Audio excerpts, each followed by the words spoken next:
On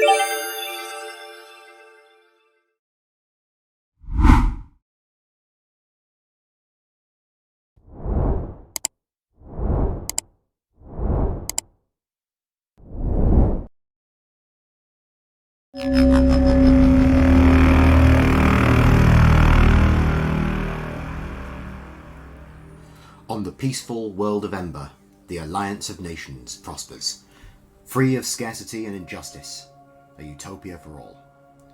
This could all be destroyed when the Galactic Empire invades. All that stands between the Empire and the Alliance are the brave adventurers of the Exploration Corps, searching the galaxy for allies and technology. Power to defend the Alliance. Power to protect Utopia.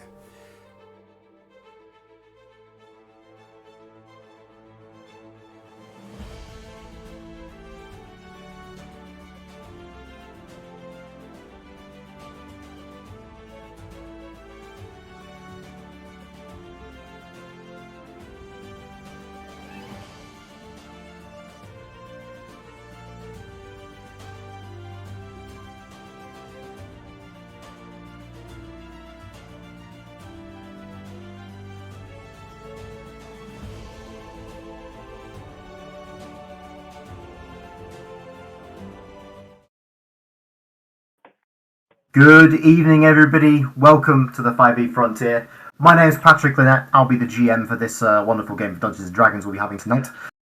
We're playing a science fiction hack of Dungeons & Dragons 5th edition, which takes Dungeons & Dragons and puts it in space, drawing inspiration from the science fiction greats like Asimov, Clarke, and all the rest. With me today, playing this game, we have Jord. Who will you be playing today?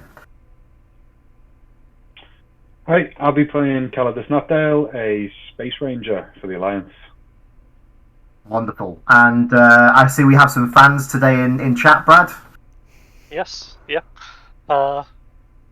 Some friends of mine. I'll be playing Garrett Wilt today. I hope, they'll keep watching till the end. No doubt. No doubt this will be a thrilling enough experience to absolutely captivate them. And up next we have Simon. Hi everyone, I'm Simon. I'm going to be playing Rowie Watana, as the survivalist expert of the expedition. Wonderful. And last but not least, we have Marat. Hi everyone, tonight I'll be playing Zitai Jinji, a mechanic that works for the Alliance. Wonderful.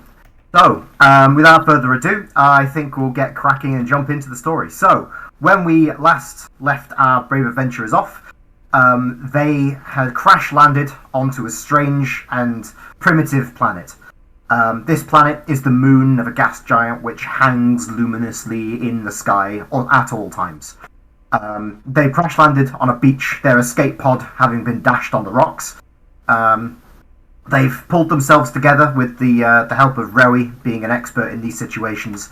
They've been able to survive at least their first night and come through that relatively unscathed. However, the next day, while foraging for food, they encountered a pair of the apex predators. Well, we hope the apex predators in this region. Two T-Rexes emerged from the jungle and thought they'd find an easy snack. Unfortunately for them, this easy snack were wielding blaster rifles, so they were able to see them off reasonably easily. And we'll pick today's session up with the group picking up the trail of the second T-Rex, which escaped badly injured with half its face being blasted off as it fled into the jungle. They're, of course, not able to keep up with it. It's got very long legs, and it's used to moving in this low gravity, more importantly. But the party will be following its trail today and exploring deeper into the interior of the island. So I think for our first scene, we'll pick up with you guys. It's maybe I believe you spent a second night on the island after fighting the T-Rexes. No, it was in the morning, wasn't it? It was in the morning. You carved up the T-Rex, and then you were going to head inland in the afternoon, weren't you? That's the one. Yep. That's the one. Exactly. So it's about halfway through the morning. You've taken lots of things from this dead T-Rex. its claws, which are long enough to be short swords if manufactured correctly. You've got its teeth and its scales, all of which will be very useful to you should you decide to make something out of them. And also whatever meat you could carve off it as well. The four of you stand in this kind of like gaping hole in the side of the tree line where this T-Rex has crashed through. Presumably this isn't a trail it normally uses, as it was fleeing for its life at the time. So it's kind of just crashed through the undergrowth, pushing trees to one side. You can see some of the palm-like trees by the edges of this path it's made are bent double over almost. Some of just snapped in half by the force of this enormous creature moving between and through them. You're standing at the entrance to this pathway that the T-Rex has made. What would you guys like to do at this juncture? Straight ahead. Follow. Yeah. So yeah, without a word, I guess our companions might look at each other steely-eyed and head straight into the jungle. So who's leading the group? I presume, given the characters' relative expertise, is Rowie leading the group? I would be leading the group, I guess, but I don't think they need my expertise to follow this sort of path. No. The trail is it doesn't get much more obvious than this. Even the most sedentary office dweller would be able to follow this trail. But we'll not need a roll for following the trail. Though if you are leading, how are you doing it? Because there are perhaps other considerations you'd like to make. Yeah, so I don't think I would want to trudge along the broken path. I'd be trying to follow down the edge of it so I can peer down the opening to see if there's any kind of, hostiles, I guess, on the trail for us. So I guess you're walking down this trail relatively slowly, relatively cautiously. Yeah, as cautiously as possible, I'd say. Sure. So as Rowie's moving up the trail, what are the rest of you doing? I'll be following closely behind, with Rowie right at the front, just to see what's going on, see if I could possibly see anything that Rowie misses on the way up there. Sure. What about Garrick? What about Zitai? How are you guys handling this?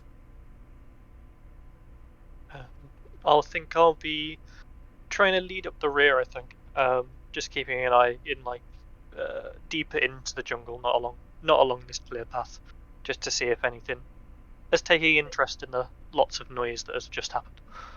Yeah, sure. And what about Zitai? Zitai will be middle of the pack and on a hair trigger. Sure. All right. So I think as the four of you are slowly progressing along this trail, Simon, Brad, George, can I get perception checks? Sure thing. I think for what you're doing, Simon, survival would also be appropriate. I'll leave the choice of what you roll up to you there. I think I'll go for perception. I got a solid 10. A 10. It's a 9 for me. I got Sure. 13. Okay, cool. So you head along this trail. You would all note, I think the strange double shadows on this world. Now that you've got like palm fronds overhead as well. Looking down, you can see a strong set of shadows, which are of course cast by the sun. The sun is relatively high overhead now. You're getting towards late morning as you're following this trail. But there's a second dimmer set of shadows caused by the planet shine of the enormous gas giant hanging in the sky. This gas giant at this point is about the size in the sky of a soccer ball / football, depending on where our audience is from today, held at arm's length. So it's quite large, very, very, very large in the sky, bigger than the sun. but it's glowing with reflected light and is casting a second set of shadows. Some of you might keep noticing these out of the corner of your eye, noticing movement perhaps, but no, it's just the second set of shadows. Really moving ahead of the group, you would it seems that the T-Rex slowed down a bit after a little while. It seems that it went a couple of 100 meters perhaps at top speed and then slowed down a little. You can see that there are far fewer smashed trees at this point, and it starts kind of awkwardly, by the look of it, trying to weave between the trees. Some trees are broken, as it's had no choice but to break it, just to get itself through. The undergrowth here is mostly ferns. There's a few low deciduous bushes as well, but it is mostly ferns. Fortunately, the path that you're traveling on, the ferns have been mostly like trampled and smashed down or like uprooted. It's relatively easy to pass along, but looking to your left and looking to your right, you can see that it would be machete time if you wanted to get through a lot of this with any speed. But fortunately, the T-Rex has flattened you a trail, so you're able to follow it with relative ease. Nothing bothers you on the trail. Like as it twists and turns, Rowie is very careful to make sure he fully reconnoiters each section of the trail as it stretches out before you. As I said, there's nothing there, and Merrick doesn't notice anything in the jungle either. It seems quite understandably that the rest of the wildlife is giving this area a wide berth for now. But yeah, so I think your journey would continue like this for a couple of hours. I think it gets towards midday, and you would all notice that the sun is heading towards the planet in the sky. It seems like it's going to go behind it quite shortly. So those of you that were wondering whether there's going to be a second smaller nighttime on this planet were correct. It does seem to be the case that that's going to happen. Right. So it has never been more disappointed to be right. Yeah. Yeah, we're going to be in the middle of a forest when it gets dark. So do you have any preparations you want to do for that? Can we check how fast the sun is moving towards the planet, and sort of figure out how long the night's going to last pre-night, so we've got a rough idea of it. I think that will call for a physics check. Yeah.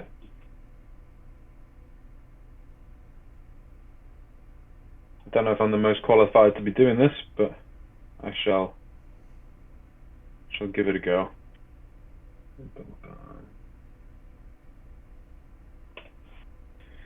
That's a 7.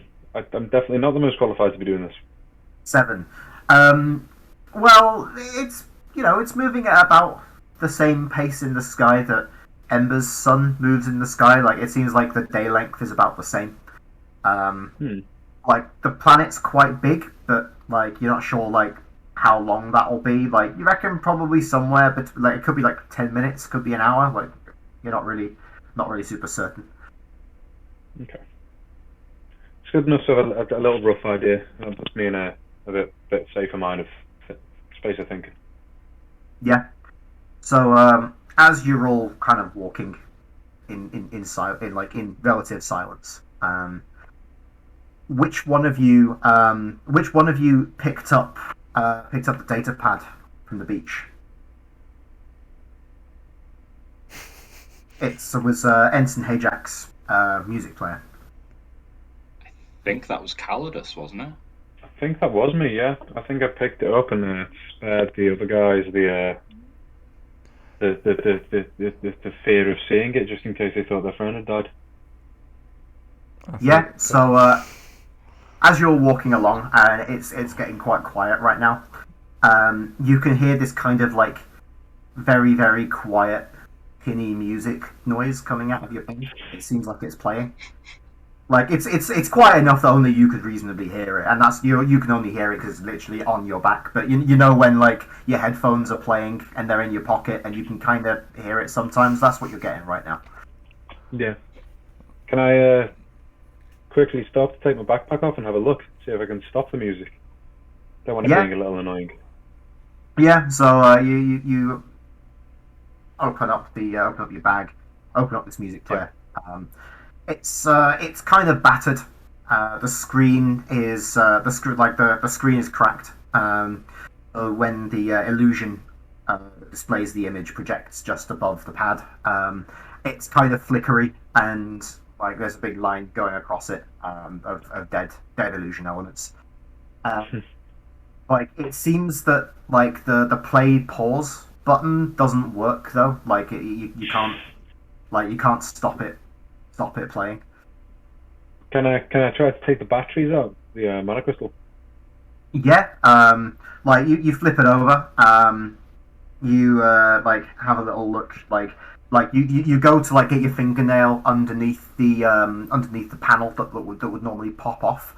But it's a metal panel and it's kind of been warped in such a way that like it's difficult to get it off. Like you need to get like a tool or something, like a screwdriver maybe, and like lever it off.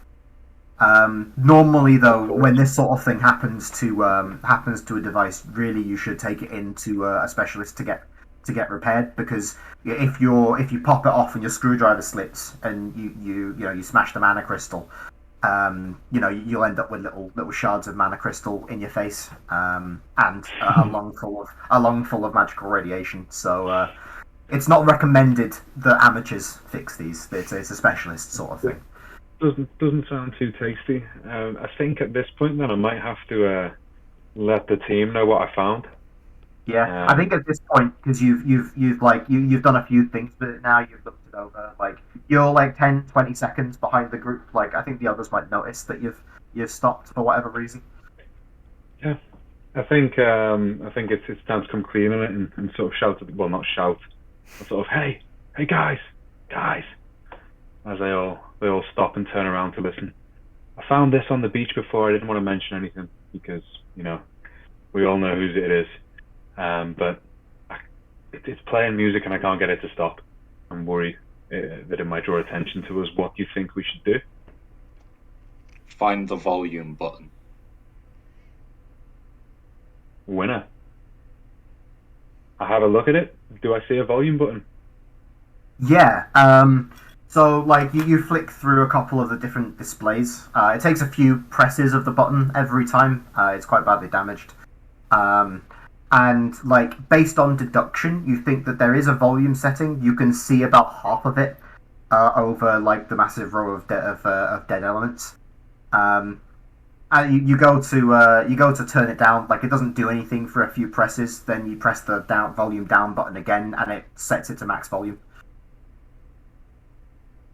Great idea. It was pretty close to max volume anyway. But it's like it's slightly louder now. You can hear that he's playing. He's got some dwarf metal playing right now. It's for a band called Hammerfall. Of course, the best music for this situation as well, where we don't want to be heard. Why couldn't it be dwarf classical? Okay. Does anyone fancy putting this thing in their ears to consistently listen to it to muffle the sound? I think if we cut the headphones, it should fix it, because the device will still think there's headphones in it, but there'll be no music to be able to be played. In that moment, I hand it to Rory. Rory seems to know what's going on. I'll hand him it and say, "Great idea," and slowly make my way back. So, I guess I'm gonna take one of the T-Rex's claws that I have, kind of thing, and kind of cut the wire of the headphones. So the headphones are still in the device, but they're broken, so they can't make sound. Sure. So, like you cut the headphone wire. The screen of the device flickers a couple of times. It says device error, defaulting to onboard audio for a couple of seconds. And then it starts playing out of the tinny speakers on the data pad. It's not very loud, but it's loud enough that, like, the next person in the marching order might be able to hear it. I'm going to pass it to Zitai and go, Zitai, how far can you throw items? Well, let's see. It's fairly frisbee shaped, so I guess about whoomph, yay far. Cool. Yeah, you don't need to make it roll. Like, it goes sailing off across over the tree line, and you can't hear it when it falls. Hopefully nothing heard us with it. Hopefully nothing heard the very, very large UFO that we've just threw over the tree line. Or if they where did, it they came went from. to find it. Yeah, that one UFO blasting out dwarf metal. I'd certainly think about following it. Yeah. Okay. So I guess you move on after dealing with that data pad. You move on for another half hour or so, and then that's when the sun starts going behind the planet. The eclipse begins, as it were. So you would note that as the sun disappears behind this behind the planet, you can see it doesn't actually get fully dark. For the first couple of minutes or so, the sun is kind of like the disk of the sun is slowly moving behind the planet, and during that time, the lighting goes from relatively normal daytime lighting to being this like almost like overly saturated, like purpley orange sort of color. Everything just goes this color as the sun's light is being refracted through the atmosphere of this planet. Against giant, it is. It seems that at least around its equator, that it's quite hazy. This planet, and this whatever dust or gas is like forming a halo around the equator of this planet, all the way across the sky, I should note, it's like this kind of like greeny purple color, very, very deep color, in a band across the sky. As the sun moves fully behind the planet, this band across the sky radiates this very, very dim light, as light from the sun gets refracted through this very, very sparse dust cloud that is orbiting around this planet as well, presumably. And it just kind of lights up the whole landscape in this kind of extremely diffuse, greeny purple light.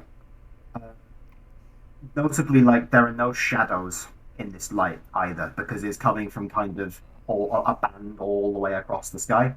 So everything's very, very hazy. Like, there's enough light that you can see by, but not enough light that you can see in color. Like, you can get shapes in kind of black and white, but you can't get like full color.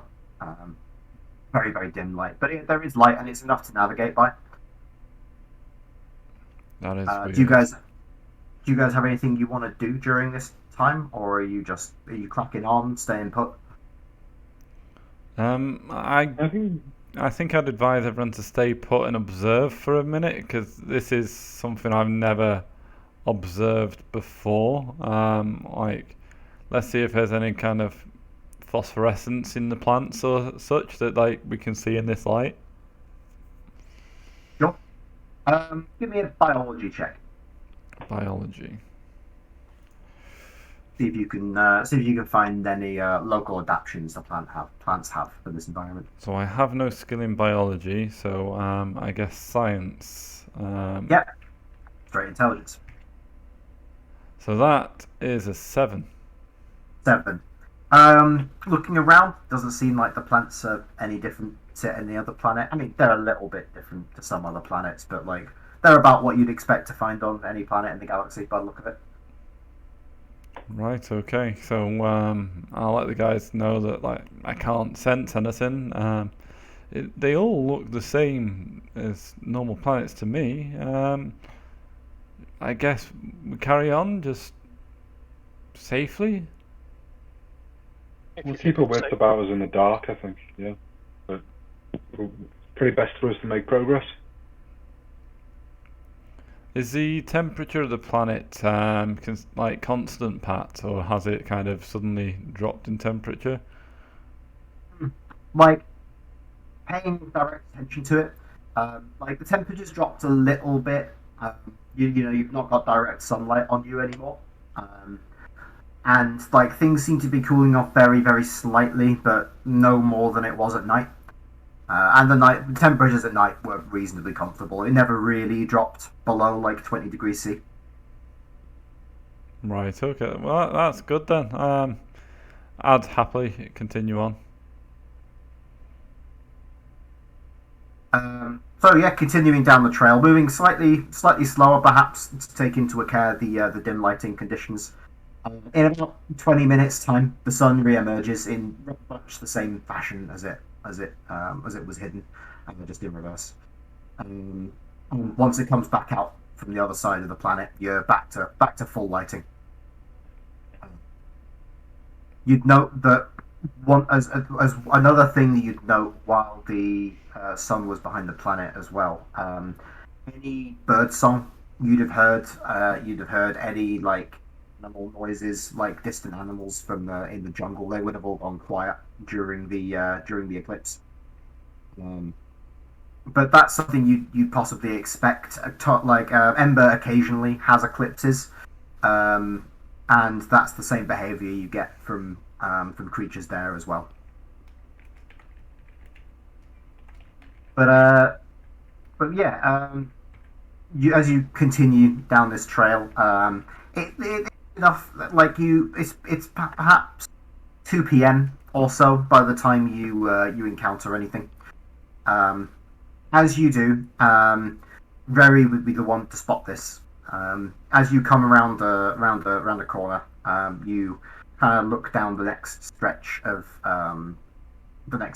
smashed, smashed foliage, and you see kind of like on the ground whimpering, like they're sitting next to a tree. You can see what appears to be some kind of ape.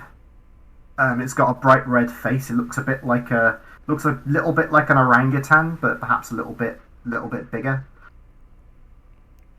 It's kind of like sitting there on the ground, like whimpering. Right. So I guess I'd tell everyone to hold their positions. There's an animal in the tracks.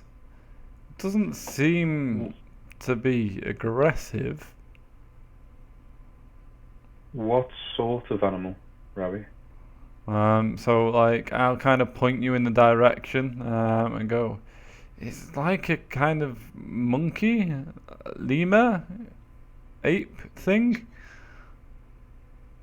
Okay. I think if we're going to take a look at this thing, we should be cautious. Perhaps very, very slowly. Does it look hostile? Well, no, it's crying in the middle of the track. It's as if it's been knocked out of a tree, I would say. Perhaps by that T-Rex we're following. Well, does anyone want to draw straws? I mean, I would be happy Someone's to got to speak to. if you will have my back. We certainly have your back, Garrick. Sure, Garrick. Yeah, I guess I'll gingerly approach. Yeah. So rounding the corner, you approach this creature. As you get near it, like you see, it's perhaps not as big as it looks from a distance. It's very, very, very fluffy. Like it's got long hair that kind of like sticks up, and it's quite poofy. It's about the same size as you, like in terms of volume. But like it looks like most of that is fur. It's probably about half your weight. That said, it looks like its hands and arms are very, very strong. You can see corded muscle in places. Like it's lightly built, but it seems like it probably would be able to hold its own in a fight. Probably much stronger than any human is. But yeah, it's sitting on the ground.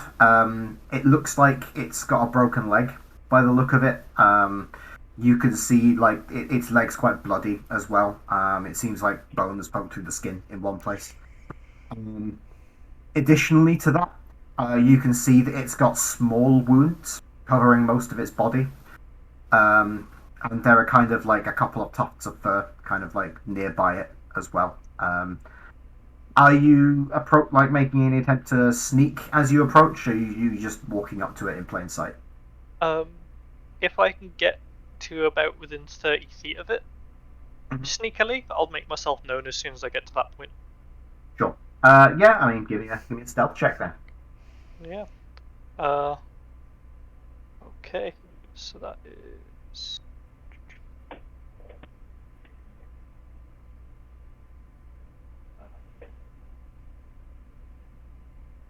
A total of 20. 20. Okay. So it doesn't seem to notice you. It seems very preoccupied with its predicament. It, like, by the look of it, it seems very stressed. I've got a broken leg. It's quite understandable, perhaps, why it might be stressed. But you also note that its injuries they're not consistent with a fall. They look like bite marks, but not from a T-Rex. They look like bite marks, like from some kind of hominid ape sort of thing. Like it's the bite marks have about the same sort of profile as you'd expect as if it had been bitten by another ape. Okay. And it's got like maybe 10 or 20 of these bites over it, like some quite serious with like actual like chunks of skin removed. Does it look like they're bite marks from like the same species, or like I guess the size of the mouth similar to its size? It's in the same ballpark, but without being able to get like up to it and actually examine the injuries, like it'd be impossible to say. From your, just standing 30 feet away from it, though, yeah, it could be. Okay. I'll kind of like make myself known to it. Like I'll stop hiding, and I'll like, rather than the sudden sharp noise, I'll like, I don't know, rustle some leaves on the ground or something. Yeah. It looks over at you. There's a moment where it makes eye contact, where it kind of just goes like stiff and like freezes in place for a moment and just stares at you. Do you have anything you want to do in that moment? Yeah, I'll like go to take my bag off my shoulder and put it on the ground behind me. Still keep like trying to face the creature, and I'm gonna slowly approach, kind of with my hands in front of me. As you take your bag off and put it down, it also approaches you. It kind of has its head down. It's kind of it kind of has it's like it doesn't quite want to approach you, but it is approaching you. It has kind of this pleading look in its eyes as it looks at you. Okay. It kind of like gibbers sort of softly to itself as it does so. Okay. I'm gonna kind of look back at the group and, as in, just try and, if it makes any sudden moves, please deal with it. Kind of pleading look. Yeah. But I'll approach it. And Try and whisper, give it a hug. Give it a hug. yeah. Go ahead. Go. I was going to approach it. Sure, you approach it. As you get within like 10 feet of it, it kind of like sits itself down on the ground with its broken like leg out in front of it. It just kind of looks at you. Okay. As if you can fix it or make it better, maybe. Yeah, I'm gonna give his entire like body kind of a once over. Now that I'm closer, determine kind of the severity of its injuries. Sure. So once you get there, give me a medicine check. Okay. It's a 14. 14. So you would note that yes, indeed, these bite marks are very, very likely from the same species.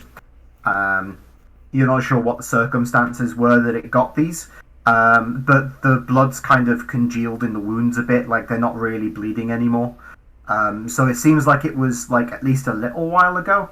The blood from the leg injury, where his bone has poked through his leg, it's much fresher. Seems like that was today, probably. But yeah, it kind of just sits there and like watches you as you check over it. Like occasionally, it kind of like reach up into your hair and start rummaging about in your hair. Would you stop it doing that at all? No, it's not hurting me, so I'll leave it to it, whatever it's doing. Yeah, it seems quite interested. Yeah, I'll do my best to do what I can for its leg. Yeah. Like get 2 sturdy sticks and kind of splint it, maybe. But I don't have any magical healing, and I don't really want to waste anything from my medical kit. Yeah, So sure. get some, like, I don't know, some vines or something and attempt to splint it. So yeah, you splint this creature's leg up. We'll use the same medicine check for that. It reasonably sturdy splint. Like the advice for a humanoid in this position would be don't put any weight on the leg for a few months. You're not sure whether it has that option, and you're not sure whether you can give it that advice. But it has a splint now, and its leg isn't bleeding anymore. Yeah, I'll like try and find quite a longer stick with like see if I can find kind of like a Y break branch as like a crutch. See if I can attempt to teach it how to use a crutch. Yeah, so you're able to find such a stick, I think. As you hand it to the creature, it kind of like turns the stick over in its hands. Kind of goes to scratch itself with it.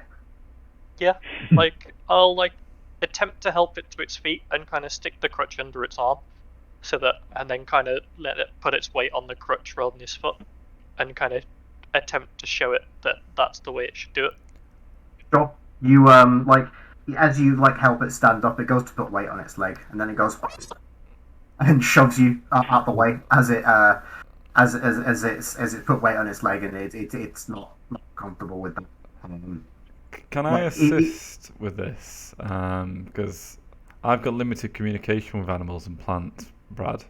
I've got no medical history. However, if you tell me what I need to say, I should be able to communicate a bit, at least, with the speech of leaf and beast I've got.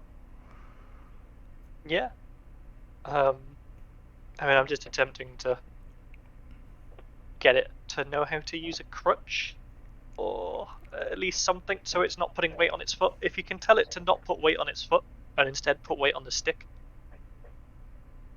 Yeah, I'll certainly do that. I think the hard part of that is going to be you explaining it to Rary first, Rary understanding it, and then explaining it to the creature. Ouch. Ouch. A joke. I'm sure Rary will get it first time. But yeah, I'll try and explain this to the creature in a way it may understand. Sure. So I believe you can communicate simple concepts to creatures using this ability. Yes. Seems to be simple concepts. Yeah. I think perhaps as you're kind of trying to piece together a reasonably complex concept out of simple ones, I think a performance check might be in order here. Right. Okay. So if you'd like, you can make it an intelligence performance check. So it says advantage on charisma checks to influence them. So I guess it'd be an advantage on a performance check in this case. Oh no, I don't think so. The reason is you're not trying to influence it. Like the intent behind that ability is, if you want a creature to get out of your way or something, or to go over there and do something for you. What you're trying to do here, you're not trying to influence it to a course of action. You're trying to communicate a complex subject to it. True. So the fact that you've got this ability will allow you to make the check, I think. But it's not enough to grant advantage, I think. Damn it. Could I perhaps help by we could both discuss how to formulate this concept Yeah, all right. using my medical knowledge? Yeah, and if you do a demonstration for it as well, I think that'd count for advantage. Cool. Brilliant. So, so on performance, that's just a straight D20, which is a 14. A 14. Yeah, it takes you about 20 minutes or so of very halting semi-communication. It seems to understand now that it goes upwards, the fork bit goes upwards, and it kind of gets up and kind of limps along and then moves it forwards and then moves it forwards again. It's not quite got the you put your weight on it thing. It does seem to be ramming it into the ground as hard as it can, though. But after a while, though, you'd note that it's not shocked by the pain as it stands on its leg anymore. So it can kind of sort of hobble even without the crutch, but it's not ideal. It seems to have taken a liking to the stick, though, and it looks like it's probably going to keep it, at least for a little bit. Well, that's good. We did good, Brad. Yeah, we did good. I'm more concerned that it was so content with humans. Or humanoids. I think that could mainly just be down to desperation. Well, that is a possibility. But it did seem to look like it thought you would just heal it. Yes. I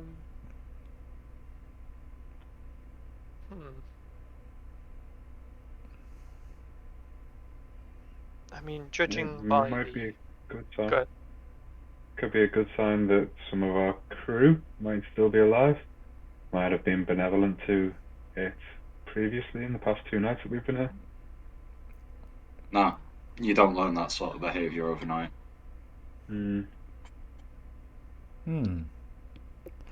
I could ask it to show us where the other people are.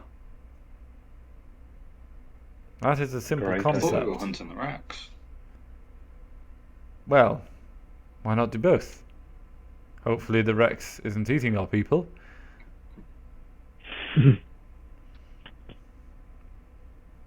perhaps we could take it with us for the journey to the T-Rex, but that would probably involve carrying. Alright, you've got my bag, Garrick. I'm just going to turn my back to the orangutan and tap on my back for it. I think it understands what you mean, and it climbs up onto your back. You're having to support a lot of its weight because it kind of can't really grip onto you with its legs, with its knees. Yeah, you're able to pick it up. It's surprisingly light. Between the fact that it's mostly fluff and the low gravity of the planet you're on, you're easily able to hoist it up. It's a bit awkward to walk under this. I think it's probably a little bit easier to walk, if anything, with this much weight on you. You'd be able to get a bit more traction on the ground. Good. I'm going to look at Garrick and then go, from their teeth, what do they eat? I'll have a look. Are they meat eaters? Are they? Give me a biology check. Oh god. It's a 17. 17. So, looking at the teeth, their teeth are set up quite similarly to the way humans' teeth are set up. They've got cutting teeth at the front and grinding teeth at the back. It seems very likely that it's an omnivore. Okay. Yeah, I'll say a bit of both. They're omnivores. Just keep your eye on it, I guess. Well, I'm sure Rary here will soothe it if it gets angry. I don't know. Zitai's kind of just reaching into a pocket and passing it a piece of the T-Rex jerky. Yeah. So yeah, it takes it and starts, happily munching on it. Brilliant. We have a new native watch out, lookout. New party member. It's gonna hear stuff to run away from first, is what I'm hoping. Possibly. But yeah, are you just continuing on this trail that the T-Rex made? Yeah, I mean, let's continue on with our new friend. So as What's his name? What's his name, Rory? Okay. I guess I'll ask. Did you ask him? Calidus, we don't even know if it's a him. Let's ask their name then. Sure thing. Creature. What is your name? So it kind of looks at you as if it doesn't really understand what you mean. Then it kind of goes to get off. Zitai's back. It takes its branch. Its branch with the Y fork on it. It kind of hobbles over to this kind of exposed tree root that's been exposed by the passage of the T-Rex, and it beats out this complex rhythm on the tree root that's quite loud. I'll look at it confused and go, Rowie? Creature? It just looks at you blankly. I like its interpretive drum name. I really appreciate it. I'll remember it. Yeah, sure. I'm going to call it Little Drummer Boy. Yeah.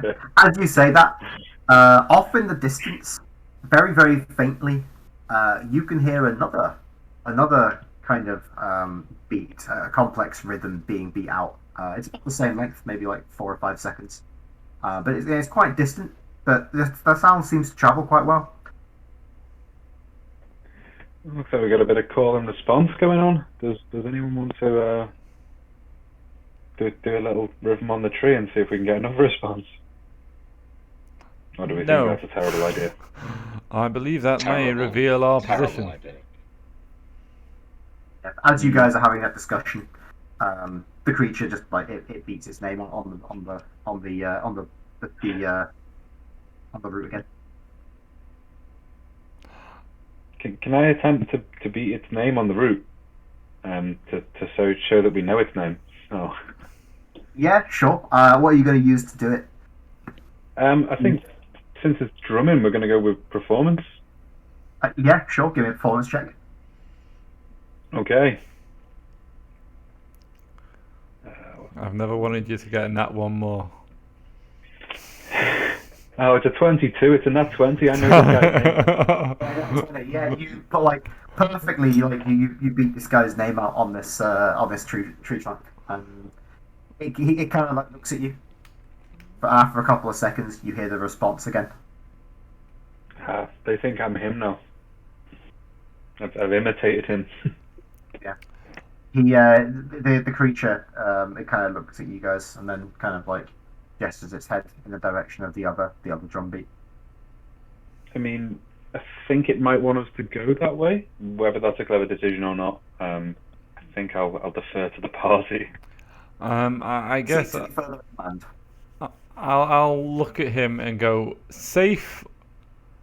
Is it safe? Basically. He does the rhythm on the tree root again. Guy's pretty cool. Yeah, I don't think it would want to go there if it wasn't safe in its current state. I don't know if it would be safe for us.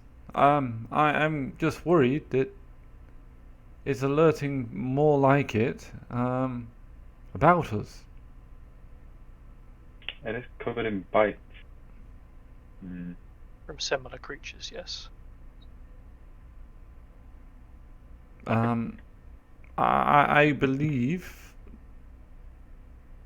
that we should let it go on its own path, and maybe see it at another time. If it can get there. I mean, if it's going to be fine walking there, happy to let it go. If you can convince it of that, by all means. You're the one that can talk to it. I thought we were making a friend. We have. Well, keeping a friend with you when they want to go isn't friendly things to do. So we need to know whether it wants to go or not. I guess we've got to let it have its own choice, haven't we? Okay. So You ask it if it wants to go. yeah, I think I will turn around to Little Drummer Boy, and see if it wants to. Like, I'll point one way with and point at us, and I'll point at him and shrug. He just looks at you blankly. Okay. Try again. It seems that these complex these notions of choice and planning are probably a little bit beyond it. Maybe it might be able to pick up on it on a good day, but it's not having a good day. No, it fell out of a tree and broke its leg. It's not a good day at all.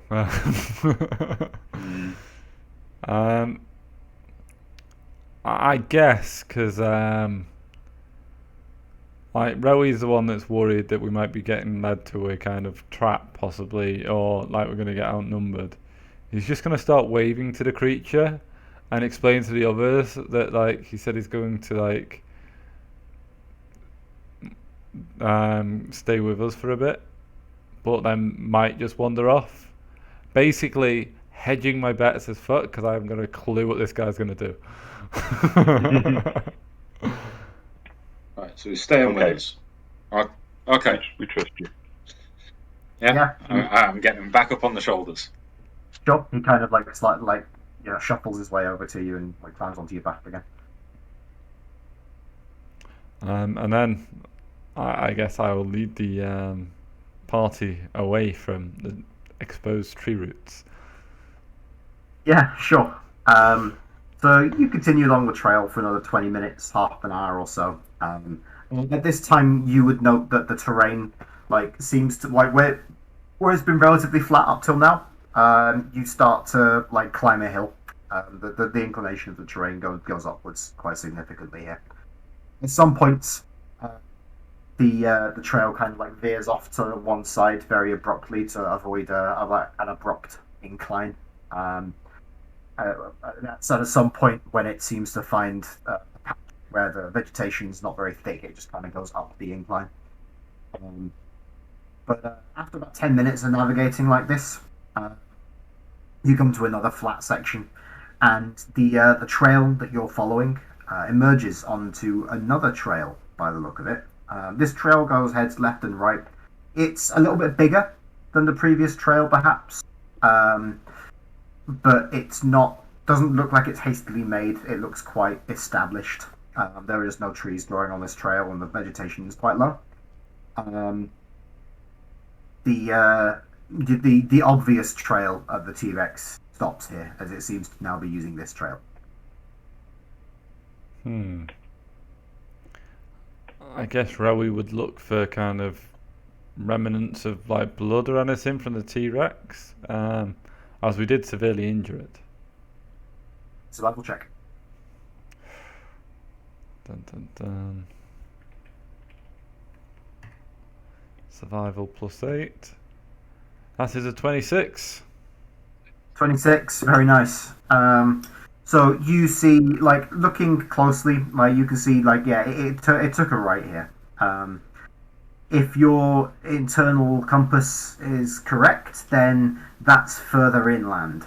The other trail goes kind of back towards the coast a little bit. Not like directly back towards the coast, but kind of like in that vague direction. It might turn at some point further down the trail, you don't know, but that's the kind of direction it's going right now. What The, direction to the drumming noise? that will be there. Right. Okay. So the T-Rex has turned away from the drumming noise as well. Yeah. It's additionally, you can see, there are small patches of blood where the T-Rex has gone. Though by this point, like it stopped bleeding significantly. That's the thing about blaster wounds. Quite often they cauterize very, very quickly, just because of the sheer amount of energy dumped into the location. So the bleeding isn't as profuse as it would be with, say, bullets or something like that. But it's bleeding a little bit, and you're able to pick up on that. Additionally, like its footprints are quite fresh here. It seems like the ground here is very and you've noticed this the whole time, the whole trek as well. The ground is very moist, very damp. Like there's that very, very intense smell of a wet forest that you've been walking through this whole time as well. It seems likely that this place saw a huge amount of rainfall quite recently. As you know, the ground is actively muddy in some places. Right. I guess I would explain the situation to Garrick, which directions where each direction leads, and go. So, Garrick, which way do you think we should go? Well, our goal here is to follow this T-Rex, right? That was our goal. Do you know if the path to the right follows this sort of incline, or does it taper off quite flat? Do I, Pat? It curves to the left in about 200 meters, so you can't really see on it to be able to tell. It could go up the hill, it could go down the hill. It's impossible to know from here. I don't know, Garrick. If I could climb a tree, I might be able to see more, but with my broken arm, I'm not really able to help with that. Of course.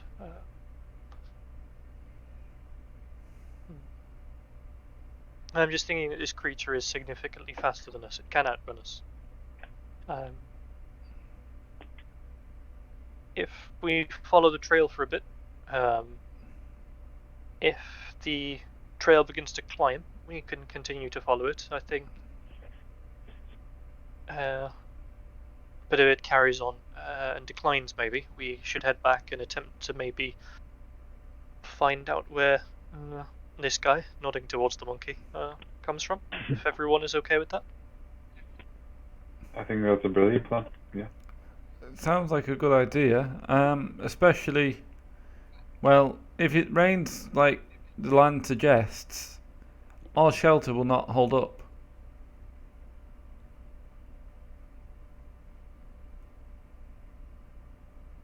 Yes,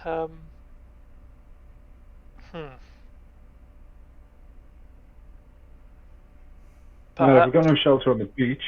I guess the only way we can go is further up into wherever this T-Rex has gone. If we can't find it, back to where the monkeys are from.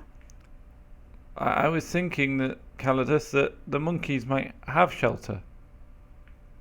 They have to survive They may this well rain, have shelter. and hopefully they're not going to eat us. The monkeys clearly live in this place around the T-Rexes. They might get eaten by them, but if this one survives, it stands to reason that others survive T-Rexes and know how to stay away from them. So, could be an idea to check out the monkeys before the T-Rex. Well, this one survived the T-Rex because the Rex was busy running away from us. But before we were here, it wouldn't be here if they couldn't survive the T-Rex. And we also know that these creatures do attack their own. Look at the teeth marks. Like Garrett pointed that out. Okay. I think either way, we've got two options. It's follow the T-Rex or see if we can see where the monkeys live. What are we thinking? I'm voting uphill. My vote's with uphill as well, by the way. I think yes, getting altitude here would allow us a bit of lay of the land. Okay, right it is then. Okay, so you guys head out onto this trail and you take a right. As you do, your friend, Little Drummer Boy, as he is now known, he kind of like you, Zitai can feel him on your back, kind of like start shaking as you head out into this onto this trail, and he starts pulling the front of your clothes like to the left. Trying to turn us back the other way. Perhaps. Yeah. He also seems quite. He seems extremely unnerved to be on this trail by the look of it as well. See, my route of thinking was that if it was a developed trail, it would have been made by the primates, but it's kind of unnerving that it's not been. It could be a regular trodden path by the Rexes. Where is that? I think that's probably the case, seeing as it's larger than the previous trail trampled by the T-Rex we're chasing. Are there any recently trodden trees on this track, or are they all kind of either saplings that are getting trampled or old, like dead old trees?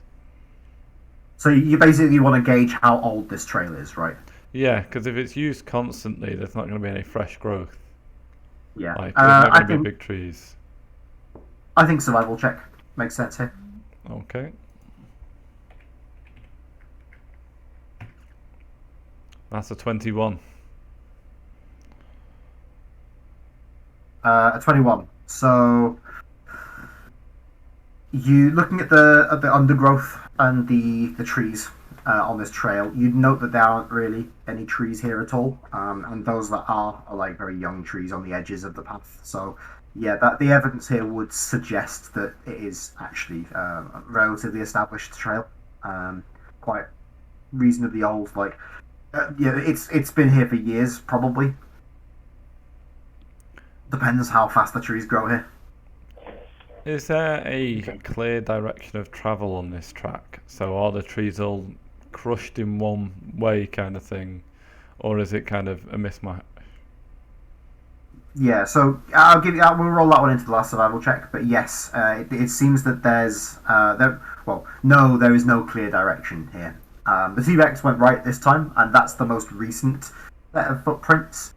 But you can see that there are other sets of footprints, and not just T-Rex footprints either. Like there are other large creatures that use this trail.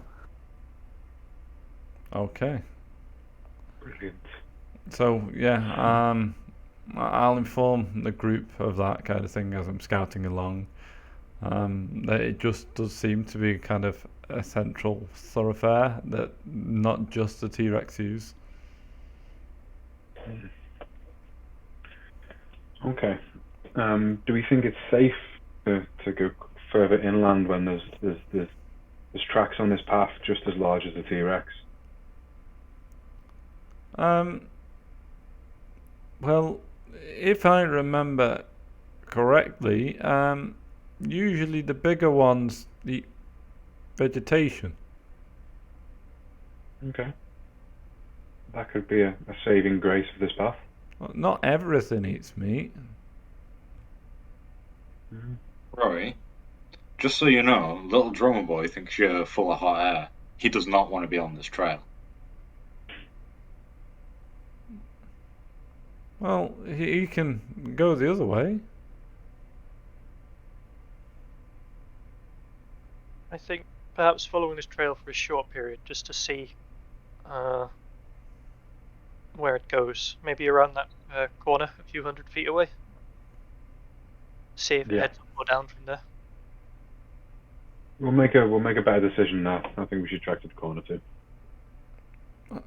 Sure thing, Garrick. I'll scout ahead. So you guys head down the trail a little way, stepping around this curve in the path. You can see that it does start to go uphill. Yeah, and by the look of it, it probably goes deeper inland. Additionally, it doesn't go uphill. It doesn't go uphill indefinitely. After maybe 200, 300 meters, continuing in a roughly straight line, it goes back downhill. So you can see kind of the top of the hill in the trail, at least the top of a rise in the terrain, and framed between the two tree lines on the left and right side of the path, you can see there's the land dips a little and then rises again a few miles away. And the land rises quite significantly and quite steeply as well, out of the trees, out of the canopy, and up to this kind of this mountain peak that's a very pointy mountain peak, I should know, very, very craggy. But you can see there's smoke coming from the top of it as well. I will point to the peak and go, that could be survivors. Or a volcano. But it could be survivors. I think with it being a high point, it'll give us a better look for survivors as well. I'm completely happy to trek towards the volcano if you guys want to go there. Give us a larger lay of the land, as we can attempt a rough map if we can get to a high point, at least of the surrounding area. Think of it this See what way. we're actually dealing with. I doubt T-Rexes can climb mountains. Yeah, I don't know if their sense of gravity is good enough altered for them to climb mountains. There's only one way to find out though. See if there's any T-Rexes on Mount Doom or whatever that mountain is. If it is a volcano, Calidus, it'll keep us warm. For the rest of our lives. Great thinking. So as you make that joke and you're kind of walking down this trail a little way, little drummer boy he just gets kind of more and more upset with the situation.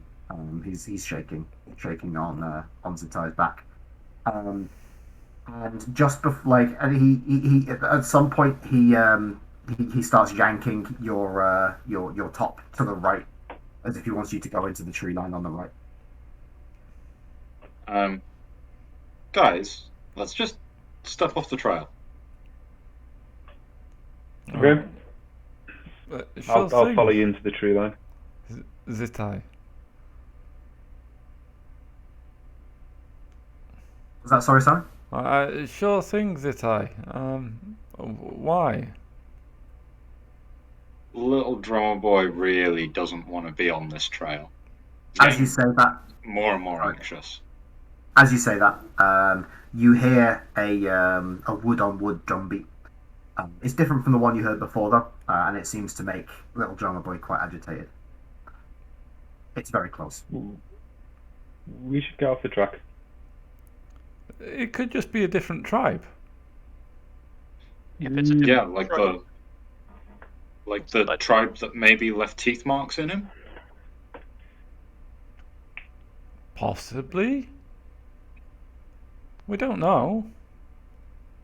I think with the drummer boy being scared here, we should probably hide and see what happens. Okay. Yeah. I'll try and make us kind of a hide to kind of hide us into the kind of surroundings a bit, so we can just camp out here and eat some food. Give me a stealth check.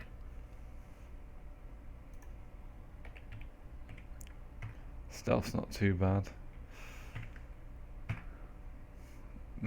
That's a 13. 13.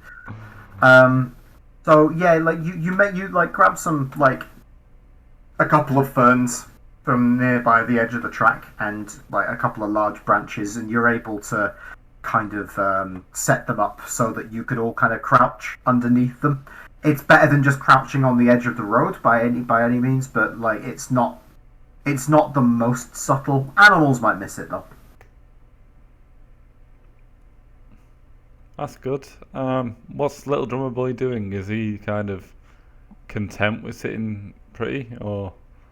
No, he's not content. He's does the tide get off the track while this is being made? Yeah, like as you get off the track, like he like reaches out onto a tree and starts kind of like pulling himself up it just with his hands. His legs kind of like limp underneath him. This doesn't bode well.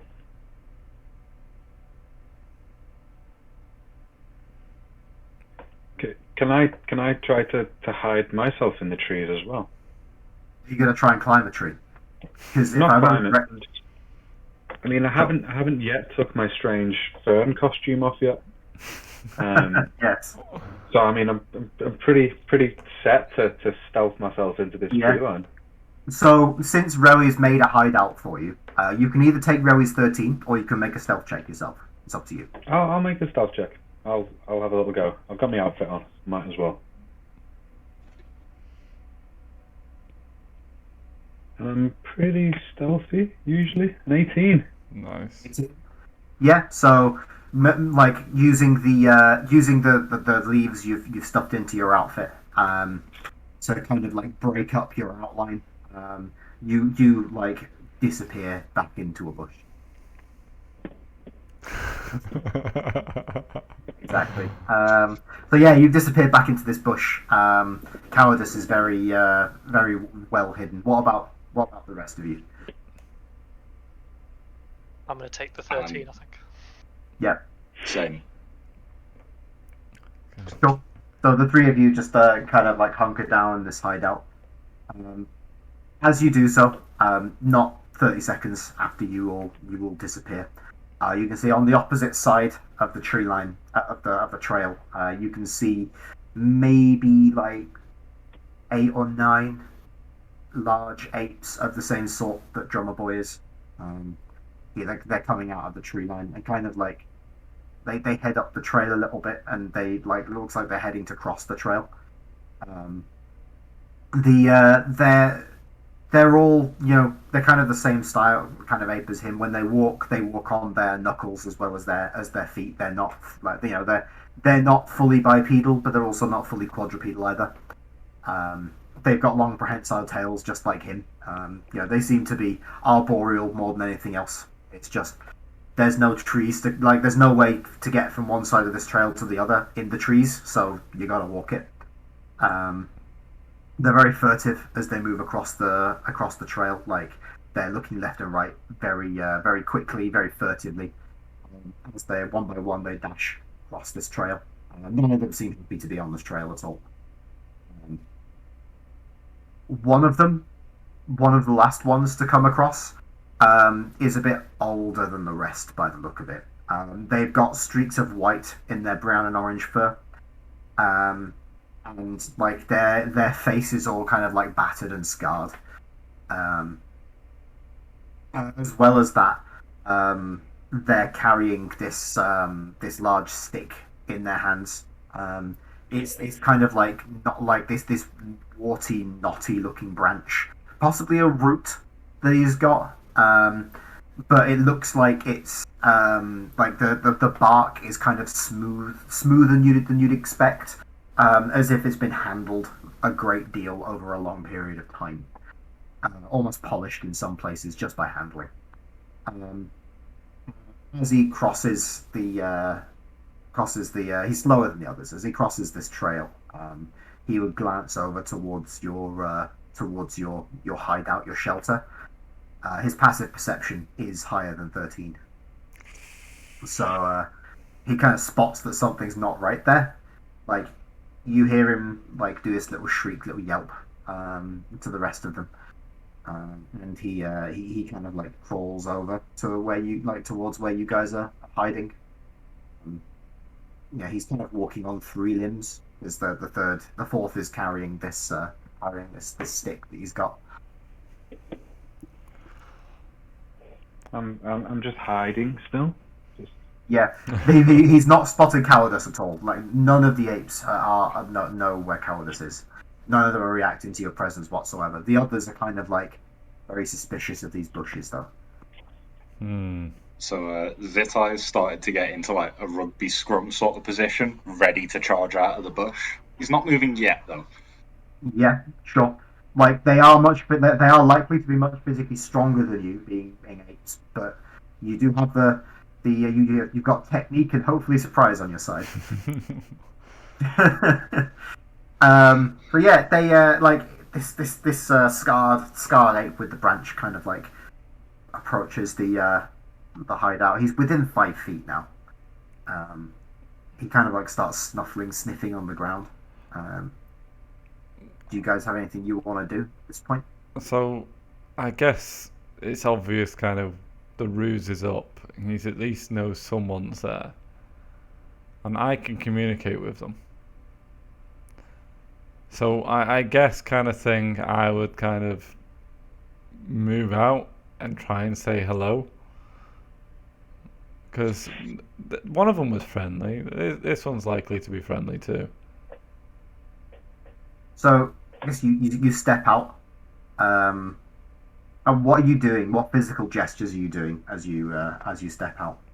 So I'm gonna try and copy their stance of like walking. So like dragging my hands kind of thing on the floor, kind of walking on my knuckles. I'm basically kind of the way that the little drummer boy kind of came to us, kind of like with head bowed kind of thing. I'm trying to communicate kind of friendly, like we're friends. Please don't try and beat me with that club. Sure. Now that he's closer and you look at it, like it's quite like thin in some places. Like it looks like if he was to use this as a club, it'd probably just break. So it's clearly not a weapon, whatever it is. But yeah, as you approach, kind of like you're on your knuckles. They all of these apes, like 9 or 10 of them, they just kind of like stare at you as you come out. The one with the stick kind of bobs up and down a couple of times. He kind of moves over towards a nearby tree and kind of like uses the stick to like tap out like this quite long and complex rhythm on the tree. It takes about 10 seconds for him to do. He then puts he like goes a couple of feet towards you, puts the stick on the ground, and then backs up a little bit. I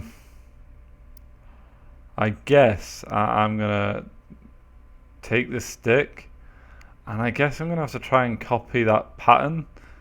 Yeah, as you pick the stick up, the rest of the monkeys that are all surrounding you, they start hooting and hollering. They're quite happy, quite excited about this development. This is not good. This is not good.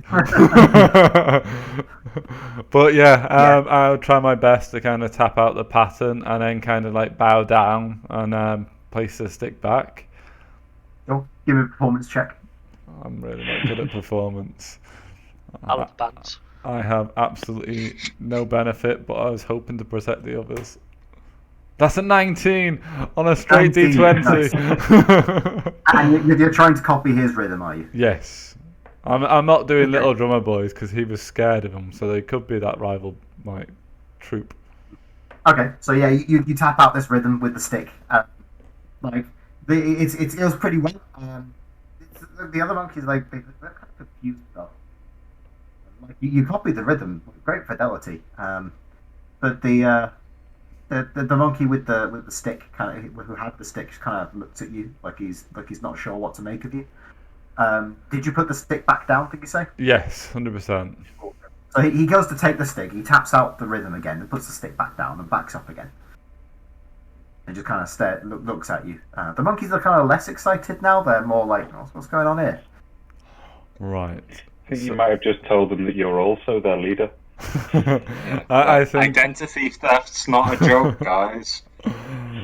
I think the taps are basically tribal identities.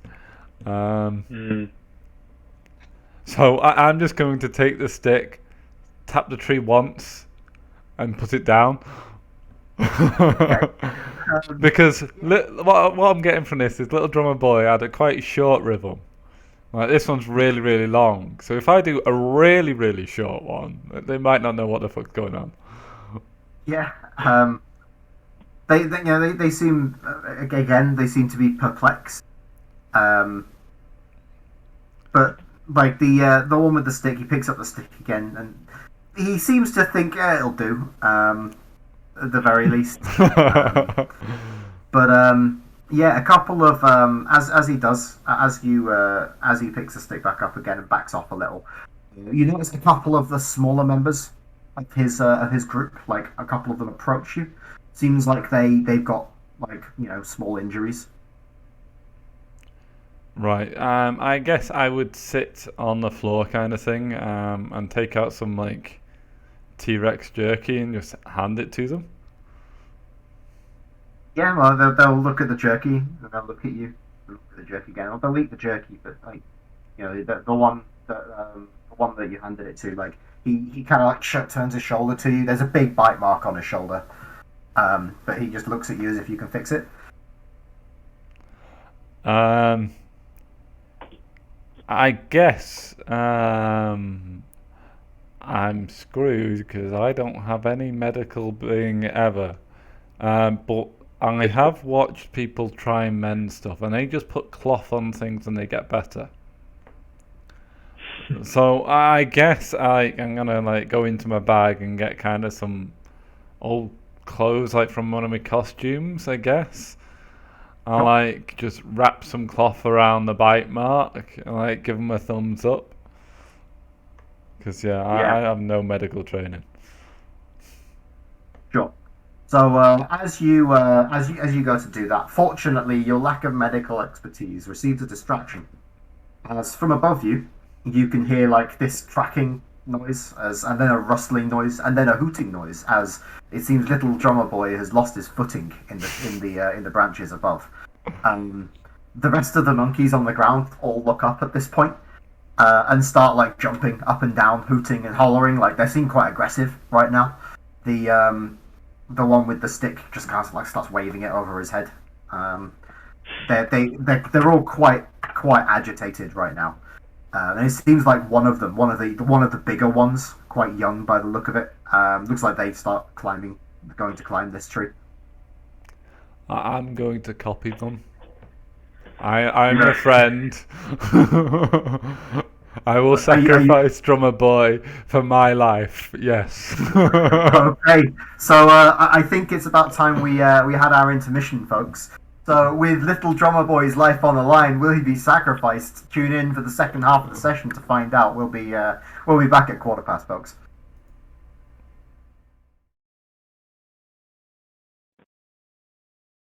Good evening, everybody. We're back from our break. We're ready to jump right back into the action. When we last left our adventurers, they were trying to communicate with this strangely intelligent and strangely friendly, almost tribe/group of apes.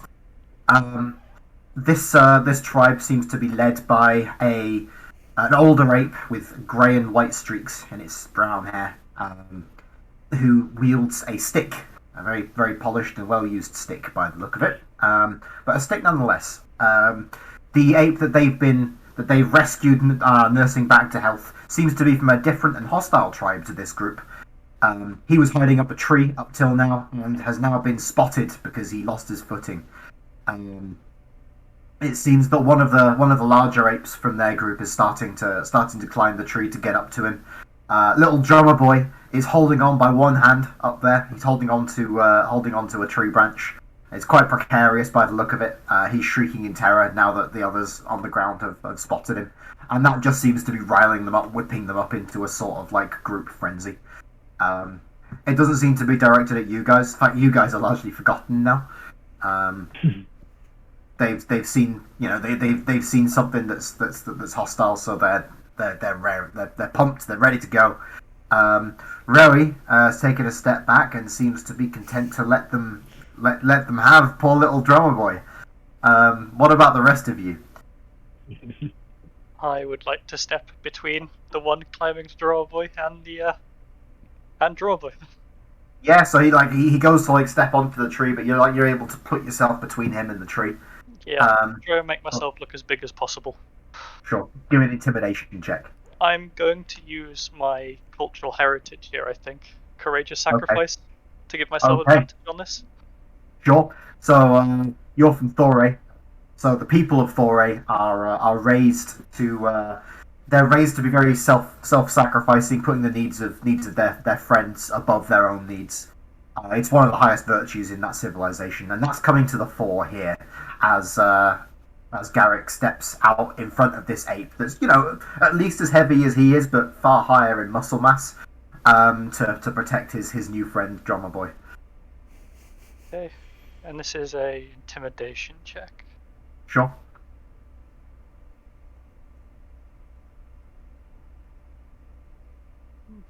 That is a 16. 16. So you step in front of this ape, you pop yourself up, square up to it, as it were. It kind of stops and looks at you, and it's like it looks so confused, like it kind of like doesn't know what to make of you. Like it kind of like looks around at the big one, the older one, like what's going on here? This isn't how it goes. It kind of like looks back at you and kind of like goes to step around you. Like I assume you just interpose again. Yeah, I'll body check it. Yeah, like it's just like for the time being, it's just like ape.exe stop responding. Like it's not sure how to proceed with this. What about Zitai? What's Zitai doing?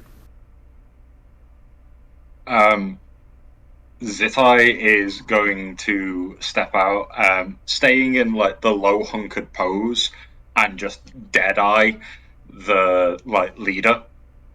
Okay. I think this will be an intimidation check as well. Yeah.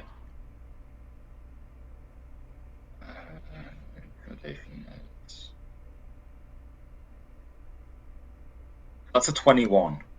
21. Okay. So, like, you step out.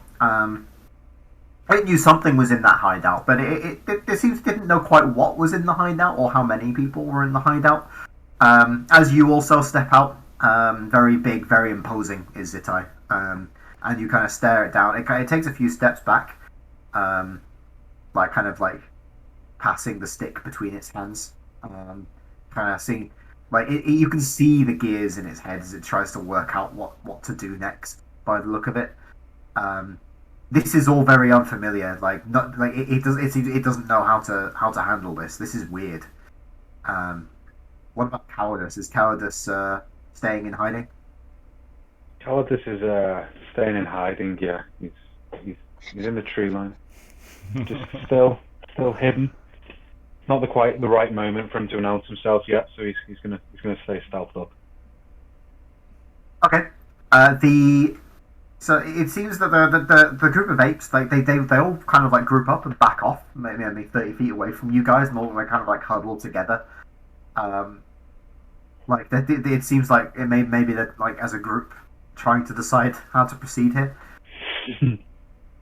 I guess They've backed off for now, at least. I'll turn around to Garrick and go, "Oh, what are you doing? This isn't our fight." Well, we've taken this creature into our charge. It's definitely our fight if they're going to kill him.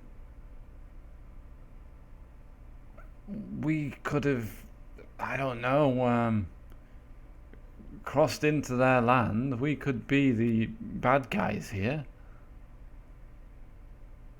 I think we'll be on the end of some creature. If we had this creature killed, perhaps his group would then be aggressive to us. I fear we're making enemies out of one of these groups. Either way. Oh, but the other group wouldn't know if we were with this one if it died now. Let's tie little drummer boy up. Let's make him look like our prisoner. We don't want them to touch our game. might be a safer way to get out of here. Not that he is our prisoner. If we can let him know he's safe, it could be a ruse enough to get us away from these guys. I think if we want to get out of this without fighting, we can just, if you can grab the little drummer boy, we can just run straight down the middle of the track. They seemed cautious to follow through the track, at least. It could be an idea. I'm certainly willing to try anything right now to get away from it. I'm very happy to run away.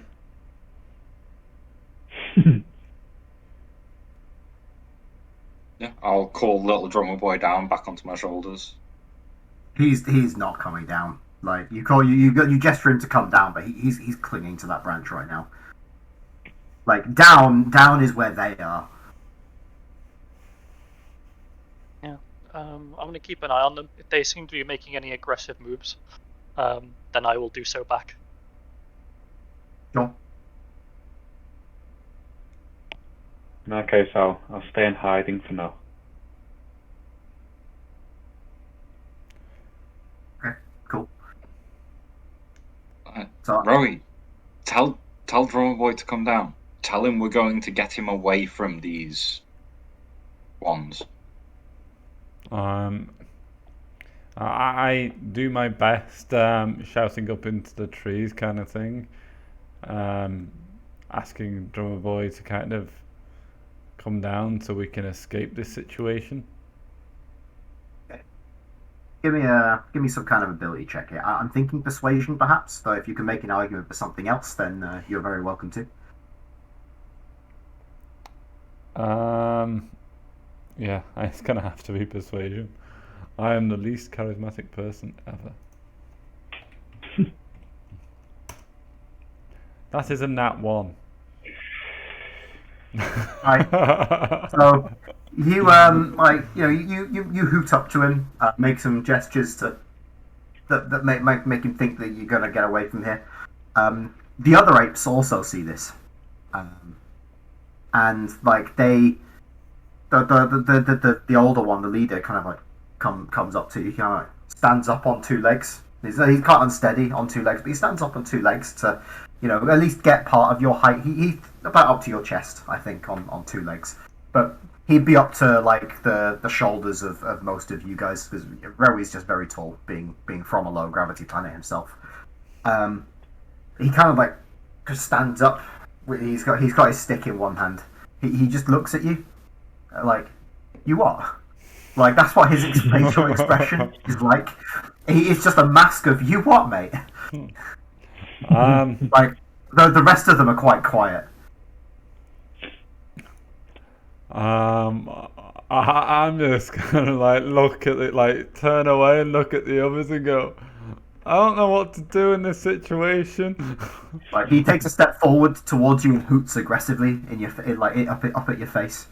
Like, he's not actually, taking a swing at you or anything, but like his body language is quite aggressive.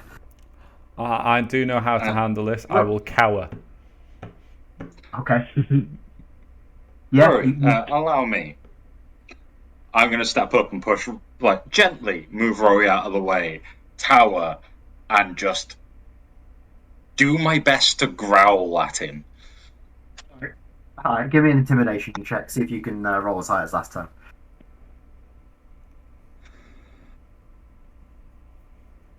Nope, that's another nat 1.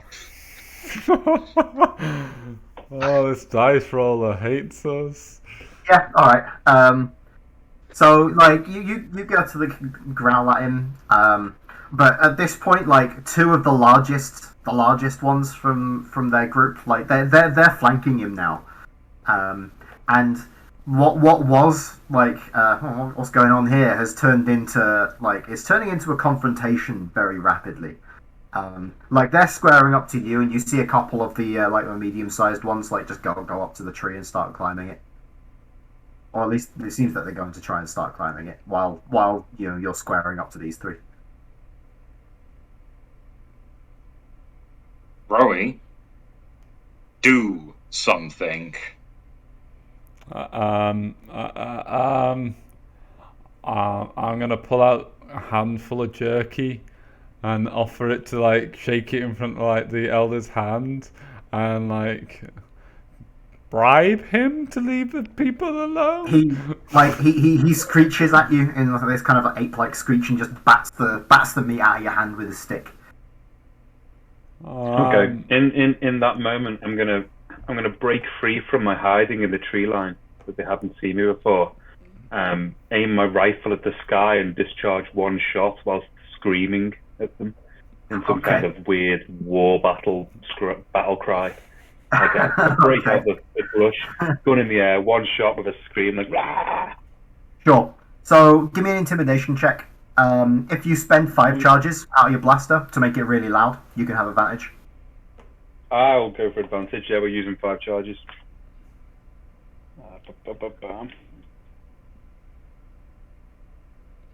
Okay. So stepping out of the tree line, taking the safety off, and discharging a 5-round burst into the air. You screech your war cry.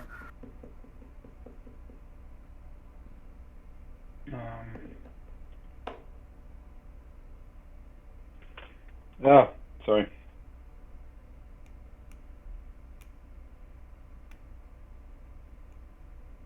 I underscore. One of the classic blunders. It's a 20. A 20. Okay, so you like the blaster goes off like with a bass thud and then a screech as the magic missiles rip the air apart as they travel through it. Fortunately, it was aimed at the sky and not anybody, so it doesn't blast anybody apart. Though it does hit a branch on the way up and like blast that into splinters instead. As you like do this, like the apes all look at you like this is a very strange and unfamiliar sight and very aggressive sight, and they kind of like start hooting and screaming, and they kind of just scatter in all directions. I think we've got a little break here, guys. If anyone wants to quickly get Drummer Boy down, I think we could make an escape. Yeah, but they're unlikely to be scattered for too long. But if you can get Drummer Boy down quickly, it could be an opening. I turn around to Calidus and go, "Shoot the branch he's holding on to." That'll hurt him. That'll hurt him. You can catch him, Zitai. Can you tell him that they've gone? Gesture to him, Rory, that the monkeys have gone for a brief moment, and maybe get him down, and we'll have to make a break for it. I'll try. So I gesture up to the trees that we've scared the idiots off. We need to run. Give me a persuasion check. You've got disadvantage because that fucking terrified him too.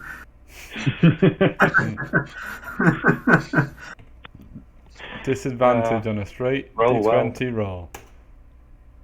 That's an 11. 11. Like it seems that he's kind of warmed a little bit to the idea of leaving. He doesn't like, he keeps staring at cowardice, then like trying to get away, but like he can't go any higher. There are no trenches that'll support him higher. But equally, he does want to get away, and he trusts you. Like for some reason, like all of these creatures just seem to trust you. For some, like there's doesn't seem to be a good reason, but he does trust you. But it's not enough to make him move on its own. Shoot the branch. I think I'll take the lead and start to move away, so I'm out of the situation. So he's got nothing to be immediately scared of there. I'll go in the direction of the path towards the Mount Doom. Yeah, towards the smoking mountain. Okay, Calidus walks away. That's fine. I'll follow suit. It seems like Calidus has decided to abandon the hairy creature. No. I'm letting you guys get on with it. I don't want him to be terrified of me. I've just did a war cry with a blaster. I mean, I'd be scared too. Let's go. Garrick? I'll be waiting hopefully waiting with Zitai here. Zitai's still there, just gesturing and tapping on his shoulder. Yeah. Yeah, you guys are gonna have to do something more active to get him to try and come down. Otherwise, he's just gonna be in the headlights up there. Do you want to see if you can climb the tree? Gonna bloody have to, aren't I? I'll Yeah. give you a leg up, or attempt to anyway. Yeah, give me an athletics check. You can have advantage for the leg up.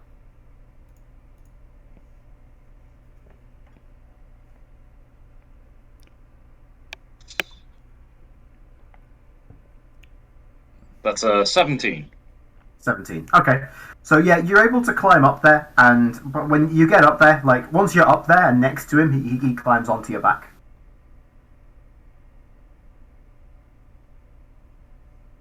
How high up am I? 40, 50 feet or so. Okay. Though I should note, full damage isn't as harsh as it would be on a full gravity planet. In fact, full damage increases every 20 feet rather than every 10 feet. I'm going to try to climb down. Sure. Is that a thing I can do with athletics still? Yeah, I think so. Yeah. You have two choices here, Barat. Either you can take it slow, and you'll just make a straight roll, or you can try and come down quickly because you're bearing the weight of two people now. But you'll have disadvantage on the check if you try and do it quickly. Like regardless of what you choose, we'll be rolling again, so you can disregard the roll you just made. I'm going to try it quickly. Okay. Roll with disadvantage.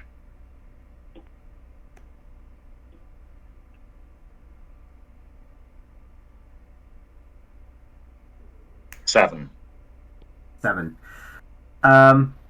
So at some point, you're starting to come down, and you grab onto a piece of bark that it held your weight on the way up, but on the way down, like perhaps the weight on your way up the first time loosened it, or perhaps it was just never very stable to begin with. You got lucky the first time. Regardless of what happens, your hand, it just comes off in your hand. And with the extra added weight on your back, making your center of mass further away from the tree that you're climbing down, you find yourself just pivoting backwards. At the last second, I'll give you a choice here.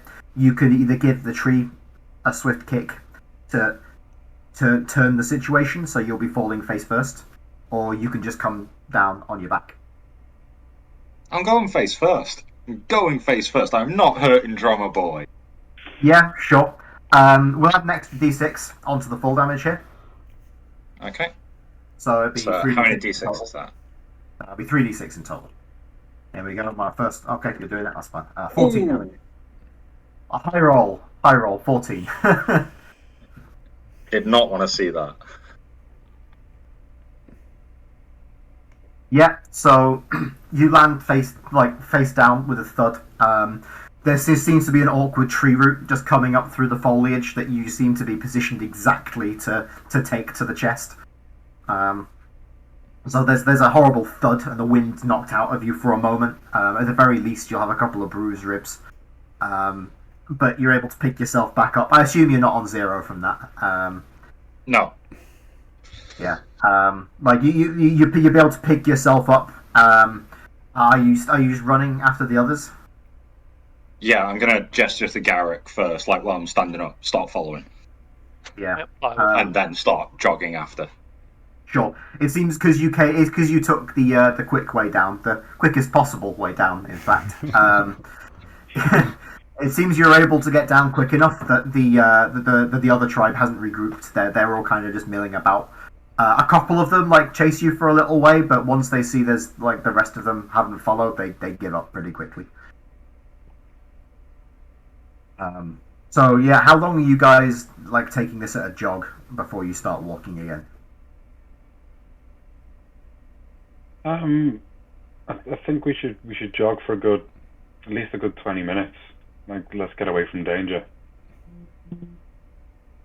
Sure. Yeah, I'm happy to keep up a jog.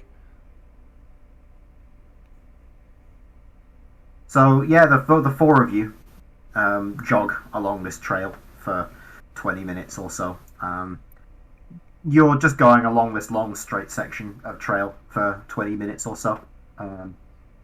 But after 20 minutes of jogging, I think you'd come to like the top of this little rise that you're coming up. As you get there, looking forwards, like you can see that the trail goes downwards away before turning left again, very gently. But it goes down steep enough and long enough that you've got this kind of V-shaped view of the terrain in one direction here. Looking down on the terrain like that would lead up to this mountain, it seems to be just a vast canopy of treetops. It seems to get a bit darker in places. There's like a different kind of tree that dominates in a lot of this than what you are now. There's two kinds of trees where you are now. There's palm trees essentially, and there are these kind of like knotty, woody sorts of trees that tend to be nearer the ground. But like the tree, there's another kind of tree that dominates that biome, that ecosystem over there in this valley you seem to be looking across. As well, just in your sight to the right, you'd be able to see that the forest kind of stops, maybe 8 or 9 miles away, and it gives way to kind of like this plains sort of like savanna sort of region by the look of it. Difficult to tell. You can only see a little bit of it with the vantage point you have now, but that's what you can see, like looking like down this hill.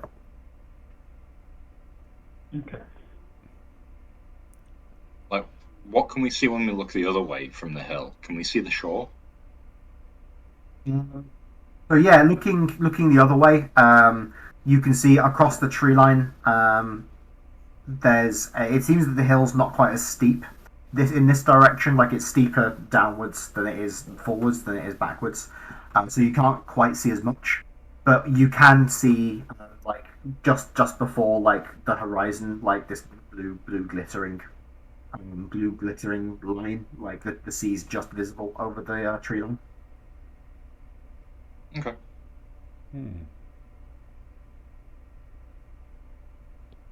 And how far are we from the Smoky Mountain? I mean, you're not that much closer. You jog for 20 minutes. By the look of it, it'll be at least like a day or day and a half, maybe, walk to get there. Can we check on little drummer boy? See how he's feeling. I mean, is he still shocked? Is he still shaking? Does he seem irritated with the situation where we are? He's very agitated. Kind of looking around left and right. He's shaking quite a bit. The adrenaline still hasn't worn off by the look of it. He won't look at you. He won't look at cowardice. He's terrified of cowardice. He's just clinging to Zitai for dear life. I feel almost sorry, but God is out there, so I think it's a greater good. I'll make it up to him in the end. Yep. But I think the moment at hand now is, I guess, does the path continue? I mean, we're on this trail. Does it continue into the thicker forest in this almost basin, I guess, before the mountain? It does, yeah. Like it winds a little, like it curves off to the left a little bit, as I said, so you can't like see down the trail fully. But it's a couple of 100 meters before it turns off, so there's another like straight section here. I think we should probably cover this straight section before deciding anything else. And give Drummer Boy a moment to calm down as well. I'm Not that he's concerned overreacting. Like we're taking him further and further away from his tribe. It means we're going to have to keep protecting him. We can't really leave him to go back on his own now, though, can we? My concern Just is... like we've been protecting someone with a broken wrist and a sprained ankle this whole time. What's one more person with a broken leg? It's not that. It's... We're going to sleep. We can't exactly ask him to keep watch. We can let him sleep. I'm concerned about him wandering off and then bringing trouble on us. I think we've got reason enough to trust him now. He knows what we're capable of. I seems just to be sort very of friendly bear with my the worries that if he tries to signal his tribe, he may incidentally put us in danger. It is a good point. I believe we have two choices here, I think.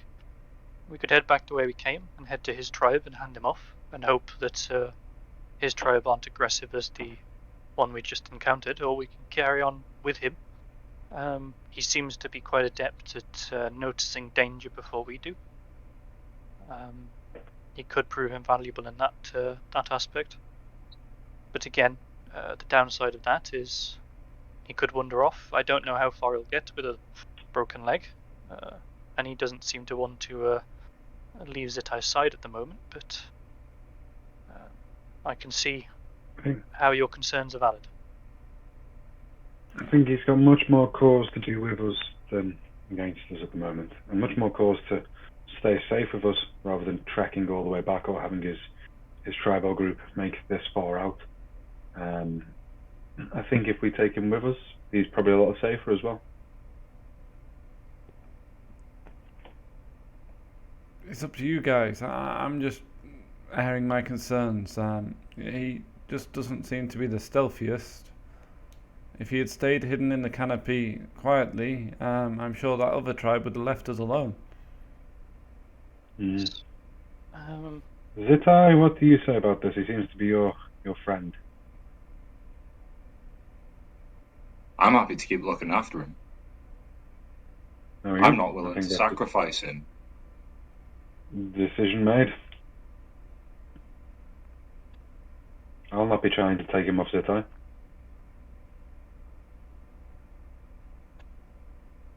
I think he could prove invaluable here in noticing danger before we do, especially as we're all in unfamiliar territory here. Let's keep an eye on him, but we'll keep him with us.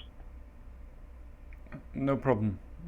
As long as you're aware that we won't be as stealthy with him. Of course. We're aware.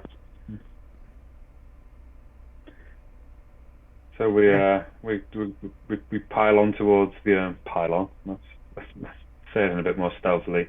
We track on towards the bend in the road a few hundred meters ahead. Sure. You follow this trail a little way to this bend. At this point, I think after the adrenaline, you guys would all be quite conscious that you've not you probably wouldn't have had a drink for a while. I don't know what water containers you've had. Like, you've got water purification tablets, so if you find water, you can just purify it.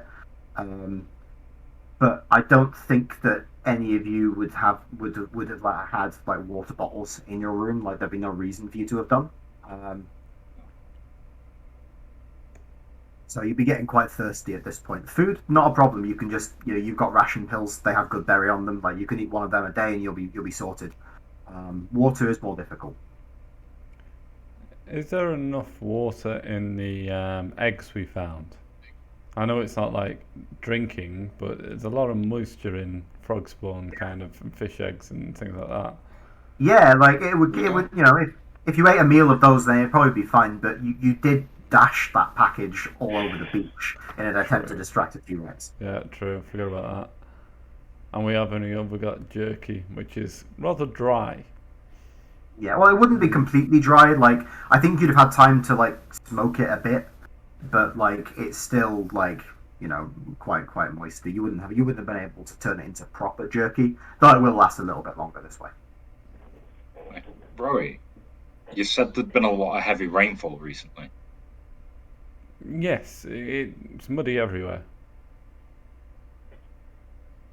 It means we might be able to find like a natural deep puddle, like in rocks or something. We don't have to drop a water purification tablet in that and drink that. I don't see why not. But sure. I don't really know the terrain. I don't know where there be rocks. We are in a forest. Somewhere on the ground, I'm guessing. Perhaps with the valley we're entering, we might see a river or a stream. We could ask Only little makes drummer sense. boy. We're surrounded by mountains or hills. Little drummer boy might be of use here. Like, he's had to survive without purification tablets. Except he's Can you from way back communicate there. with him? Yeah, can you communicate with him the concept of water and that we're thirsty? I'll try. So Pat, I'll like try and find a leaf with some moisture on it. Sure. And like pour it into my mouth, kind of thing. And go to drummer boy and go, where more? Sure. I think that's the sort of that's the sort of level of communication you can easily do with these creatures. Like he kind of like looks at the water and he nods, and then he gives Zatai's shirt a tug into the forest. I let him direct me. Yeah. I'll turn It's around the and go. weirdest Ratatouille cosplay ever. I was going to say, it's just like Ratatouille, we're going to have a full meal here, aren't we? I didn't realise you'd be a mount, Zitai, but you're doing it well. Quick, put it You're in your not hat. getting a turn. I don't have a hat. I've never liked hats. You know this, Calidus. Well, if you've got a monkey-sized hat, this could be... We could end up with a full meal here, so it might be worth a gamble. Yeah. So yeah, he tugs on your shirt, turns you into the forest. As you walk, like you're walking in for no more than like 5 minutes or so. You're having to like shove your way through like undergrowth and things, but then he kind of like grabs onto a branch, like he kind of pulls you to a stop. He's found, by the look of it, this kind of like sort of thick corded vine. It's very very thick. This vine, perhaps 2 inches in diameter, quite substantial. And it seems to be formed kind of like hanging down. It's like there's several of these vines hanging off a branch. It seems that they go up towards the canopy. Presumably they have leaves up there collecting light. He kind of gets off Zatai's back, kind of crouches on the ground and then bites clean through it. As he does so, he's very, very careful to, at the end that he's bitten through, he keeps that end raised and the other one positioned over his mouth. And this kind of like thick, viscous, kind of gel-like substance, very kind of greeny, transparent, kind of slowly slides out of this vine, and he seems to be drinking it. Cool. Looks delicious. I'll find another vine and mimic him. Sure. Like, it seems that there are a few here, probably all from the same plant. Are you just biting through it, or are you using a knife? Now I'm just biting through it. I'm doing exactly what Little Drummer Boy did. Sure. I think it'd probably hurt your teeth and gums. Like, it's very, very tough. He's got his teeth are probably quite a bit more substantial than yours. But you'd be able to bite through it in a couple of tries. And yeah, you'd start drinking down this fluid. It's very kind of refreshing. It tastes a little bit like cucumber. Okay. Yeah, it tastes a little bit like cucumber, but perhaps a little sweeter. But it's refreshing. If it was like if you could get a glass of it and put some ice in it, you'd think it'd be actually quite nice on a warm day like today. Yeah. Cool. Yeah, like just like kind of like jams his hand over like the end. It's actually pretty good, and then drinks a bit more. I'll do the same then as well. I'll take a cut of a vine, and yeah, drink away at the cucumber water for free. Sounds nice. Yeah. Yeah, it's is everybody partaking of the vines? Yeah, I think I'll try some, and then I think I'd also like take a section and kind of try and store it in my bag for later. Okay. How would you like? Would you like cut a section of the vine off and then just Kind of put it in the bag? wrap it with leaves to kind of seal the ends, I think. Okay. Give me a survival check. Because just because the vines are here, don't mean they're down the road too. Oh, that old famous adage. 20. 20. Nice. So it's like it's a little bit awkward because it seems that the sap is quite. It's a bit viscous. But when like it's a bit viscous when you're tearing it off and then shaking it out. But when when it's just kind of sitting there without any without anybody interfering with it, it gets quite a bit less viscous. It flows much more easily. It's an odd property, but not particularly unusual. You're able to find some good solid leaves though, and tie them around and make a reasonably good stopper for it. You maybe roll it up and jam it in the end, and then that would seal up well enough. It's not going to hold for days. It does leak a little bit, but it'll be all right tomorrow morning probably. You probably won't leave it any longer than that. Well, that's good. It just means I've got a bit more water supply for anyone who needs it. Yeah. The drummer boy is just watching you with abject amazement as you do this. Right. Okay. He's just looking you in awe, the powers you wield. Yeah. You could teach him. No, I'm gonna put it in my bag. I'm not uplifting the society.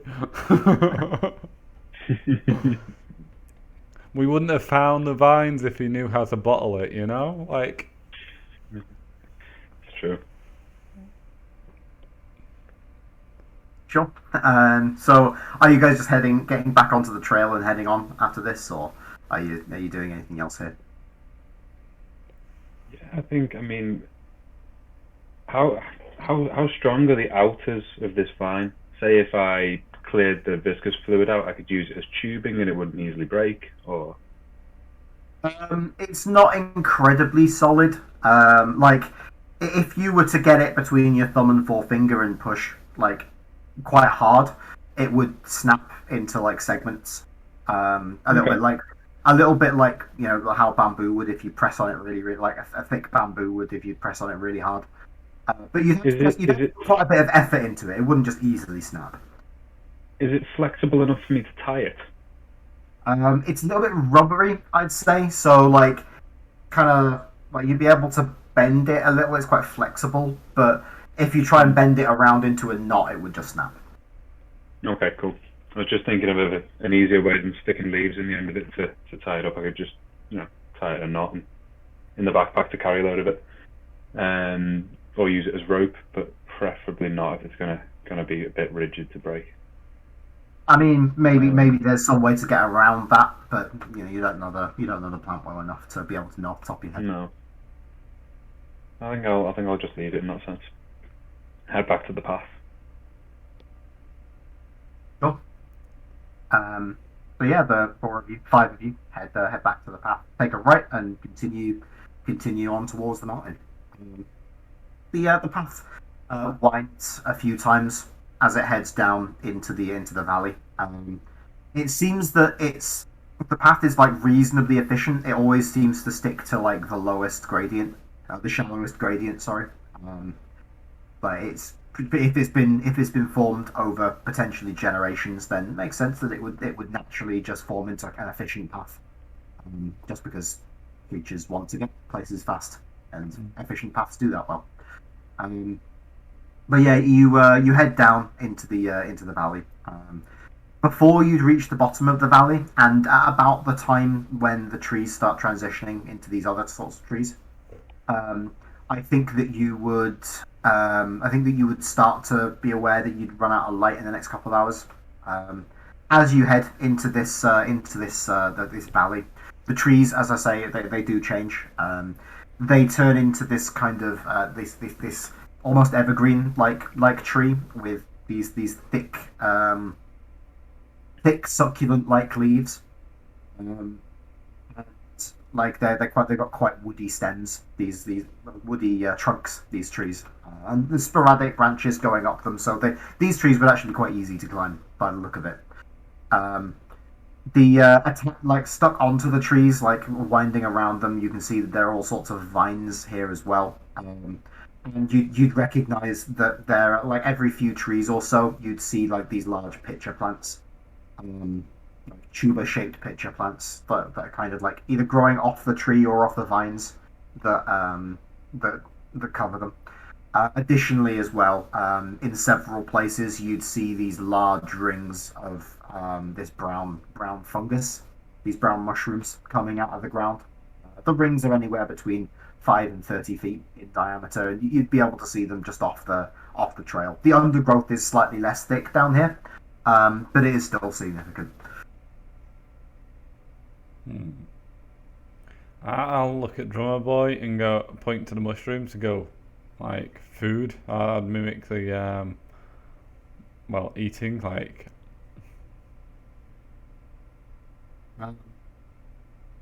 Drummer Boy scratches his head and then he waves his stick.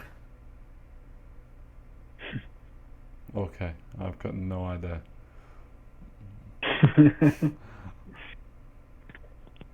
Does that I think mean he's taking yes, a pass on that guys? food. I'm guessing it means he doesn't know. Well, I'm not eating them if he doesn't know. There's more chance of me eating him than them mushrooms now. You ain't touching it. Let's not say that out loud.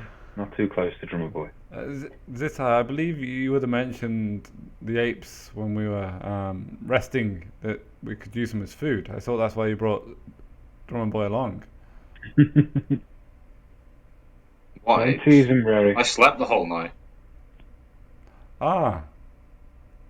It must have been Calidus. Sorry. I mentioned nothing of the sort, Rowie. Now let's carry on this path. Even if he did, he's had a change of heart. I most certainly have.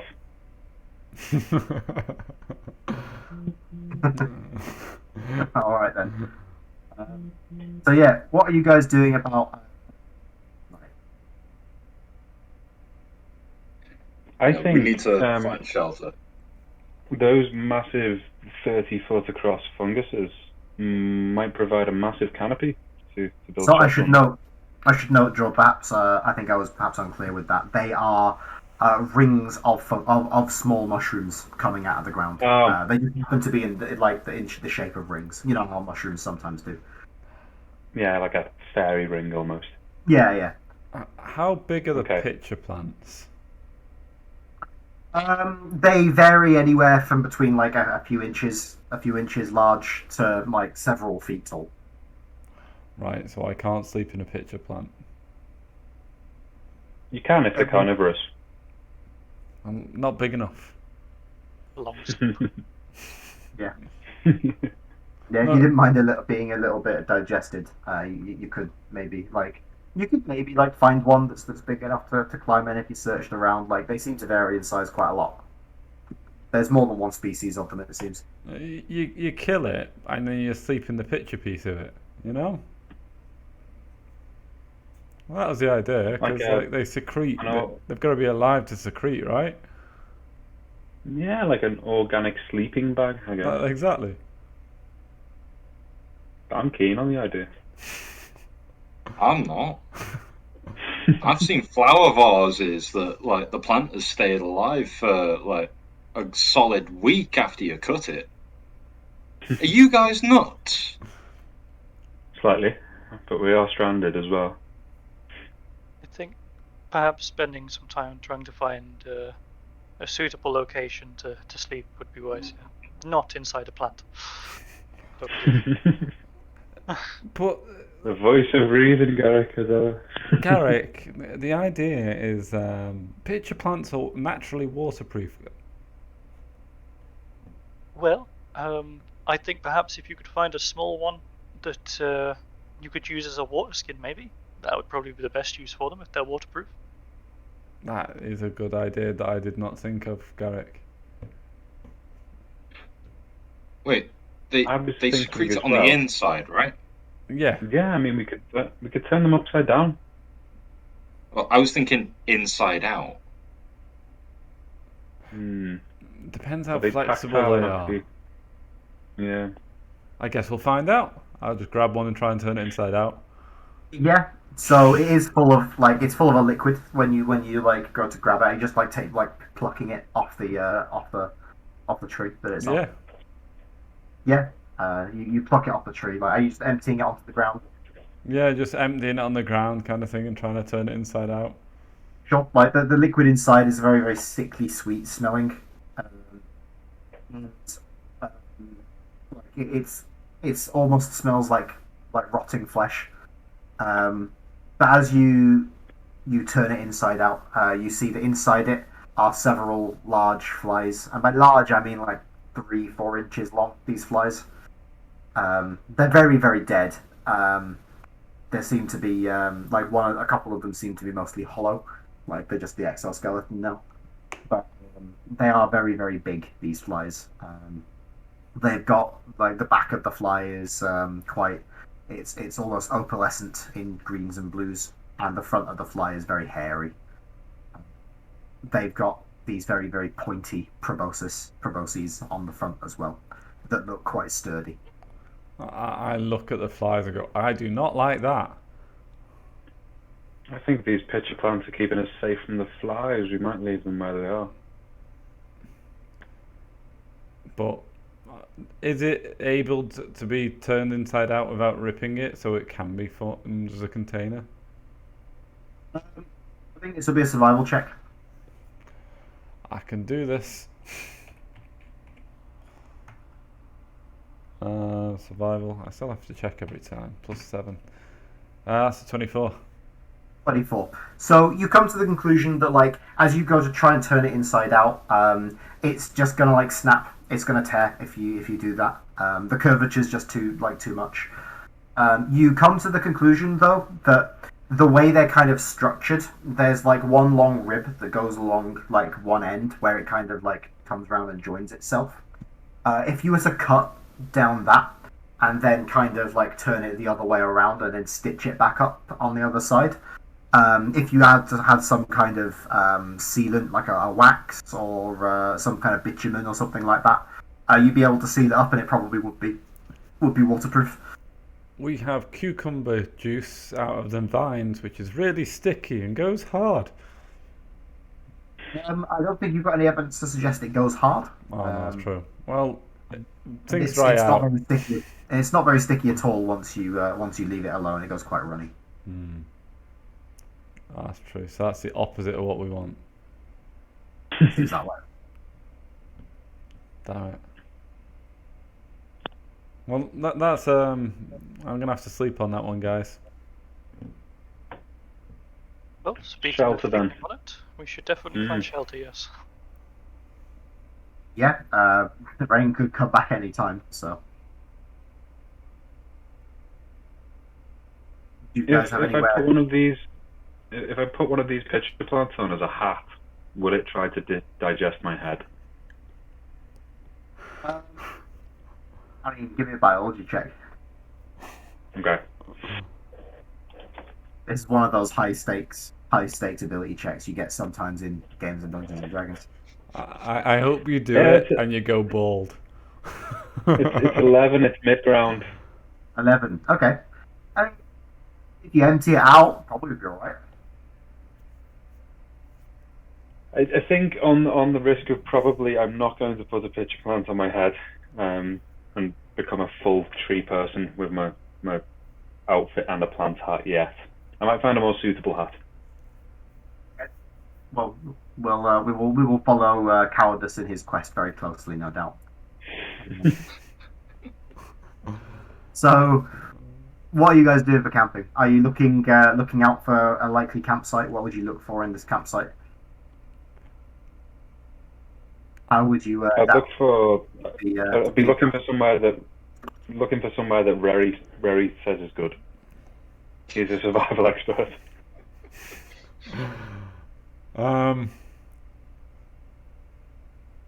In this situation, we're right next to a massive track with T-Rexes coming up and down it like a motorway. Load of pitcher plants, easy climbable trees. I reckon we hide in the trees, guys. Okay. I mean, can we sleep in them without falling out of them, though? If we have rope, or use the vines as rope. If you think it's safe, I'm happy to try it. You're suggesting we tie ourselves to the trees? Yes. So if you fall out of it, you're not going to hit the ground. It also means that predators such as T-Rexes, even if they smell us, they can't get to us unless they knock the tree down. And that would wake us Let's all find a up. nice. Yeah, that should nice wake us strong up. tree then. Trying to find the strongest tree in the forest, though. The issue is, I have a broken arm. Yes. You may have to camp on the ground then, Rowie.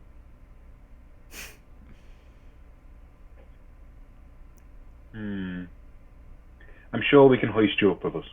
We'll use the ropes. We could try and find somewhere out of the rain, maybe. Under one of these large trees, maybe in like a small section of like raised root or an upturned tree. That's a good idea. Calidus, would you help me scout around to try and find some good, likely places to camp? And if Garrick and Zitai, well, keep little drummer boy company and out of trouble? I'd happily help you scout around. I'll have a short little jog and as fast as I can walk around and see what we can find in this area. Sure. I think perception check here would be appropriate. Okay. Do I get advantage on a perception check with Calidus's help? Yeah, sure. Perception +7. That was terrible. That's a 10. That was a terrible roll. Am I looking also? Well, that's why I got advantage, Calidus. Yeah. George. Yeah. No. Yeah. So is that a 10? That is a 10. That was a terrible, terrible, terrible thing. Yeah. So looking around, you're able to find like a sturdy looking tree that you could probably all get up into. In terms of shelter on the ground, it seems to be pretty far between. You could try digging a ditch again. Like you could always do that. But like the leaves of the plants around here just aren't really like suitable for covering it. Like they're like the thick succulent leaves on these trees. They're just not good material to make coverings with. Like you can get some fern leaves from like some of the low-lying ferns here, but they're not going to be as good. They would let water through if water came. Okay.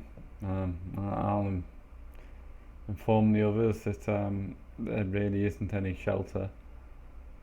But we can climb up a big tree. Into the trees we go, I say then.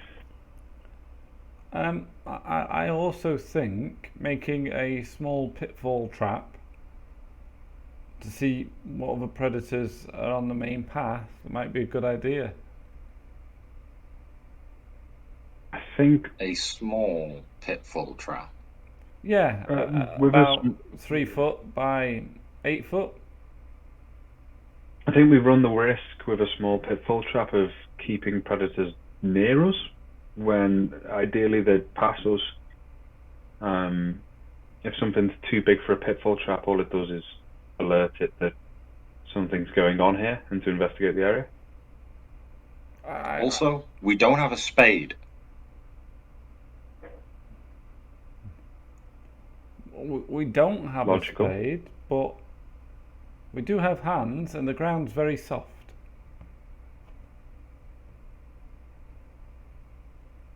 I'm down for digging if you want to dig. I'm thought we worried needed about to. a T-Rex coming, you see, Zitai, and if a T-Rex comes, it'll probably just knock us out the tree. If we But get it to fall in a trap and hurt itself, it might not bother.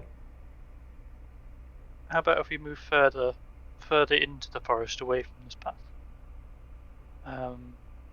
Maybe 200 or so feet. Then we'd hear it coming, definitely crashing through trees to get to us. And have chance to at least untie ourselves and ready ourselves. Okay.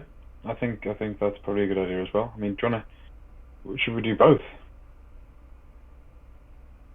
If you feel like digging the pit is a good use, I won't stop you. Yeah, I thought we needed to sort out vines and everything so that we can tie ourselves up. Like, I'm not liking the pit idea.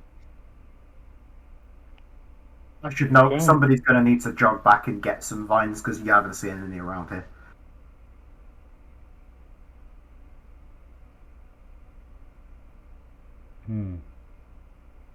Does anyone want to volunteer for vine duty? I don't mind going back if it's needed. I do think we shouldn't ever go alone as well, so perhaps splitting into 2 teams here. Okay. I suggested me and Rory go on vine duty, and Garrick and Zitai gather bedding materials and look after little drummer boy. Yeah, some bits of firewood perhaps, if we just in case. Okay. So as you're going about your camp duties, drummer boy is kind of like sitting by a tree. He looks quite despondent, though he's got his stick and he seems to like it. He's kind of waving it around. He's waving it around in a very similar way to what the older ape was doing, notably. Okay.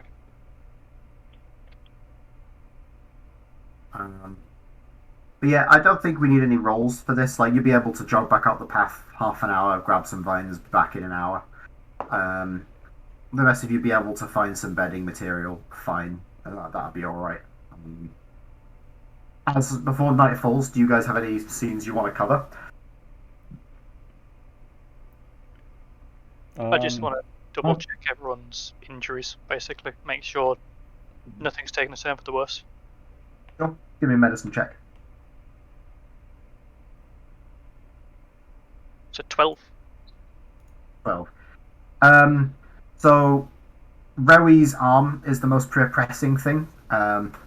His right arm, of course, happened to be like just over the edge of his handrest during the crash, and when you guys went through the atmosphere, you pulled a lot of G's, enough G's, in fact, to snap his arm as it was as it wasn't on the wasn't on where it was supposed to be. By the look of it, it seems that like the swelling is starting to really set in now. Like, removing the dressings that are on it, the arm is like black and blue. It's a deep purple color. It's quite badly bruised.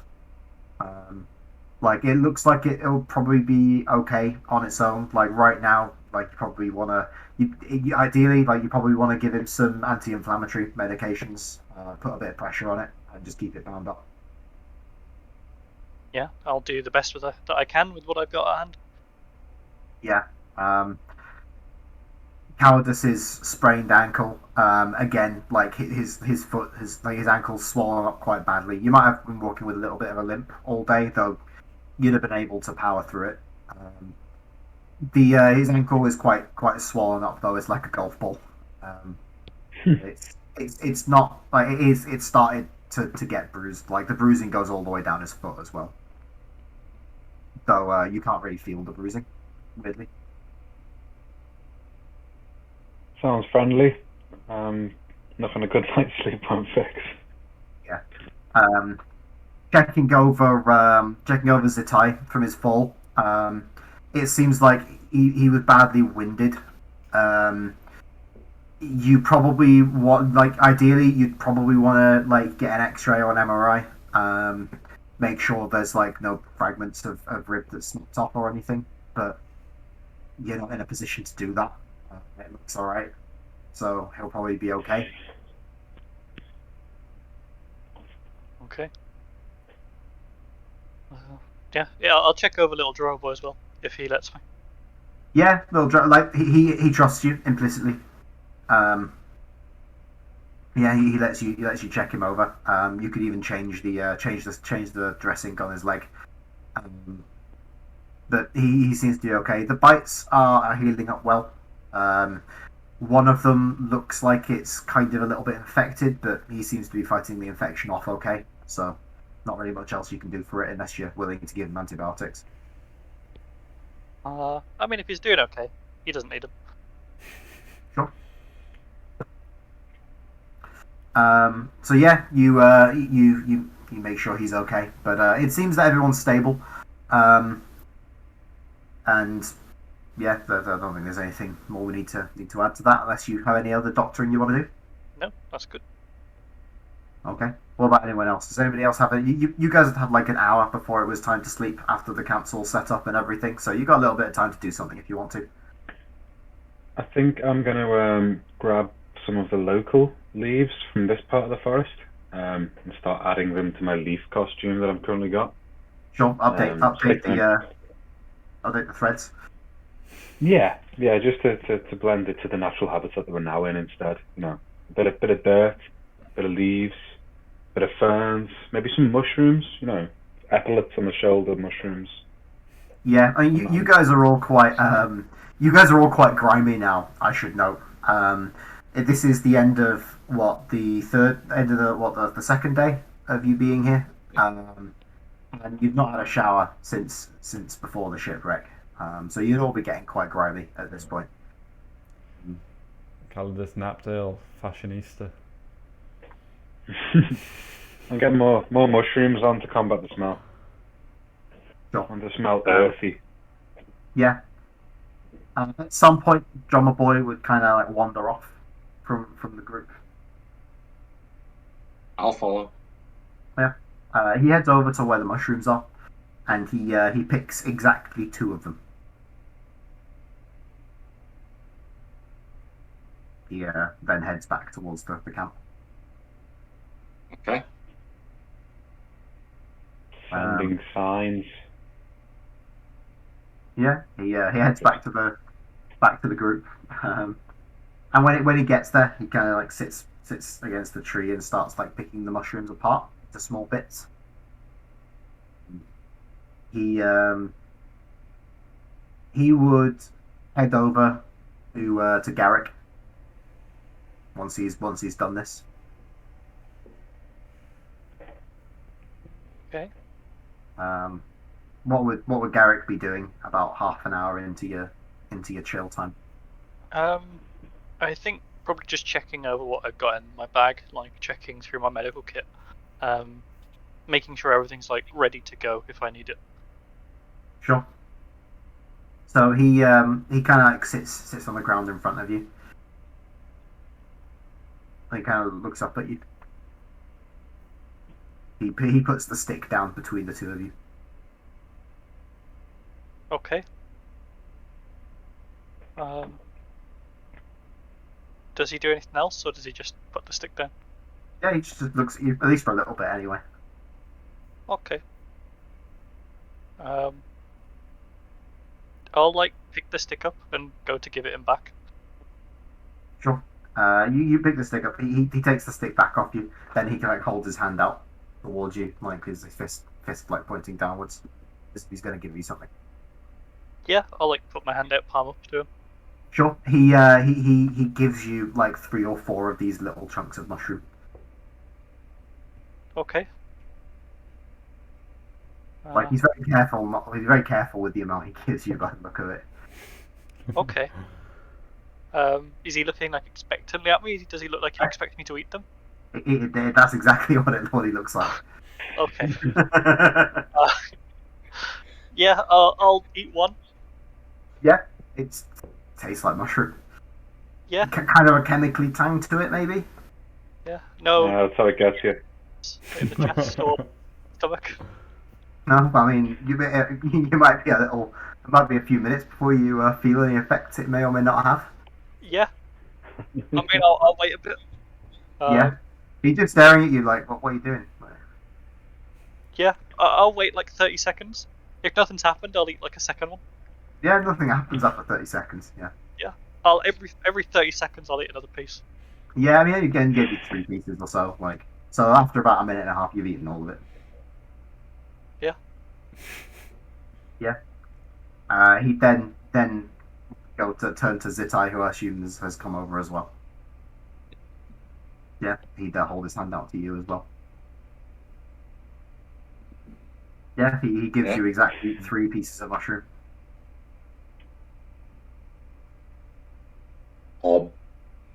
Sure. And he'd turn to Rowie, and then he'd offer you 3 pieces. Rowie, I don't think would accept them. He frowns, doesn't know what's going on. He puts the stick on the ground between you. He gives you the mushroom again. I'll like take some jerky out my like satchel and like eat that. He looks at Garrick as if to say, "What's going on?"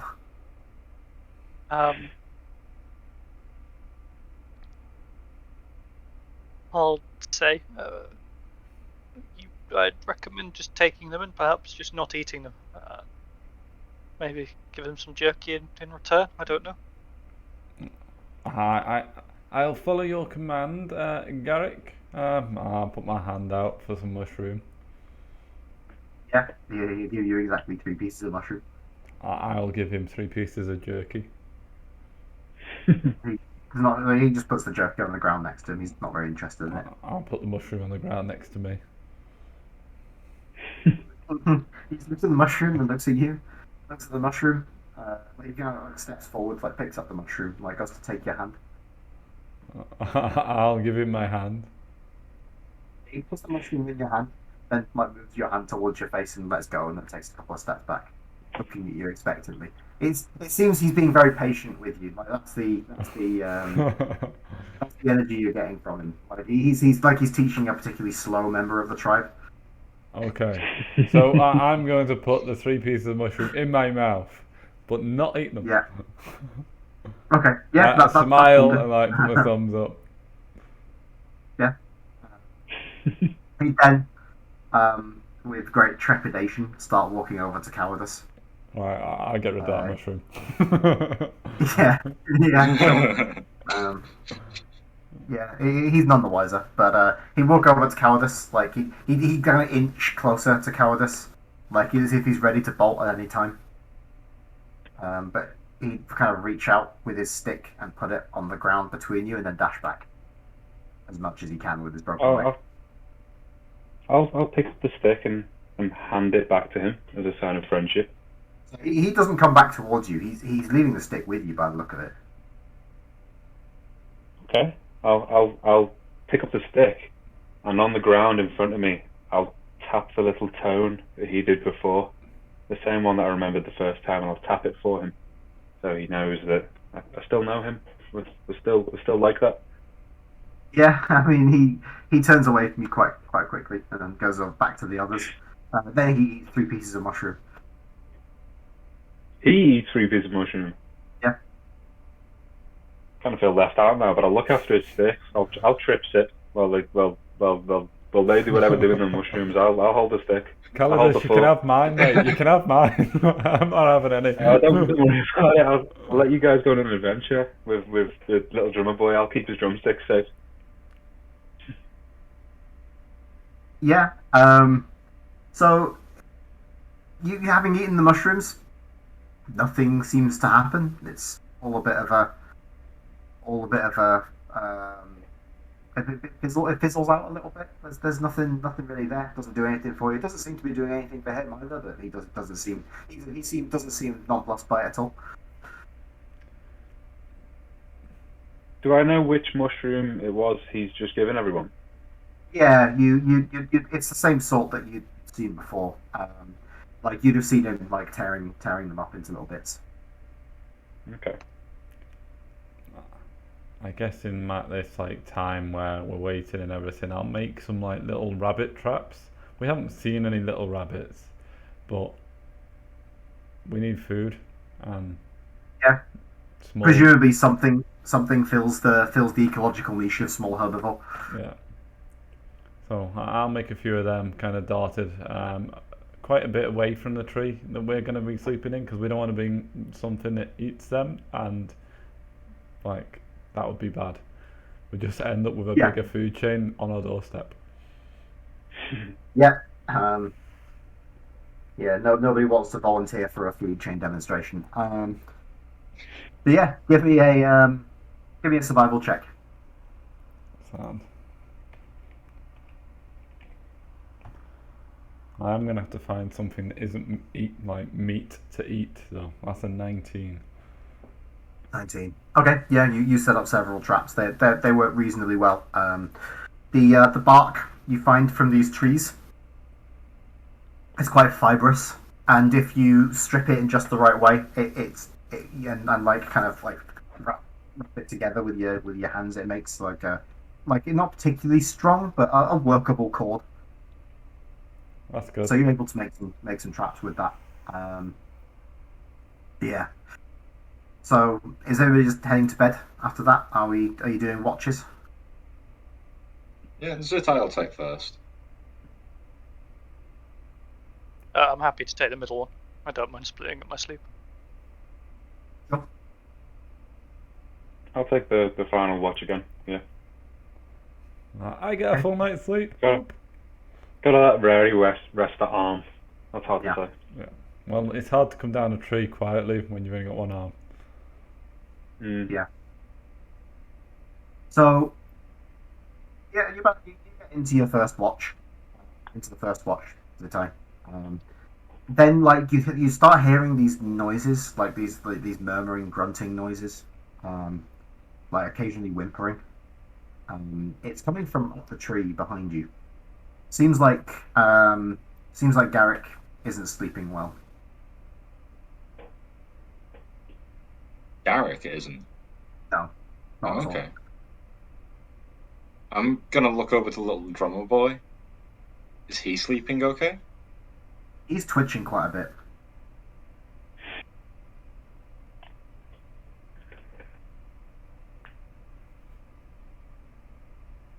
What do you get for eating nightmare shrooms off a monkey? Like, how do I feel? You feel fine. Then it's just you feel normal.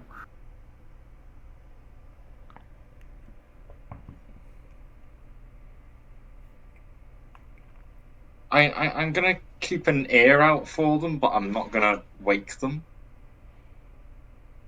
Yeah. I'll keep like looking back over my shoulder at them, make sure they're still like breathing, not Yeah. in danger of falling out of the tree.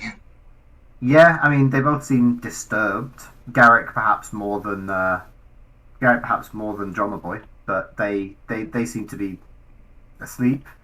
Don't know how restful the sleep is, but they're asleep.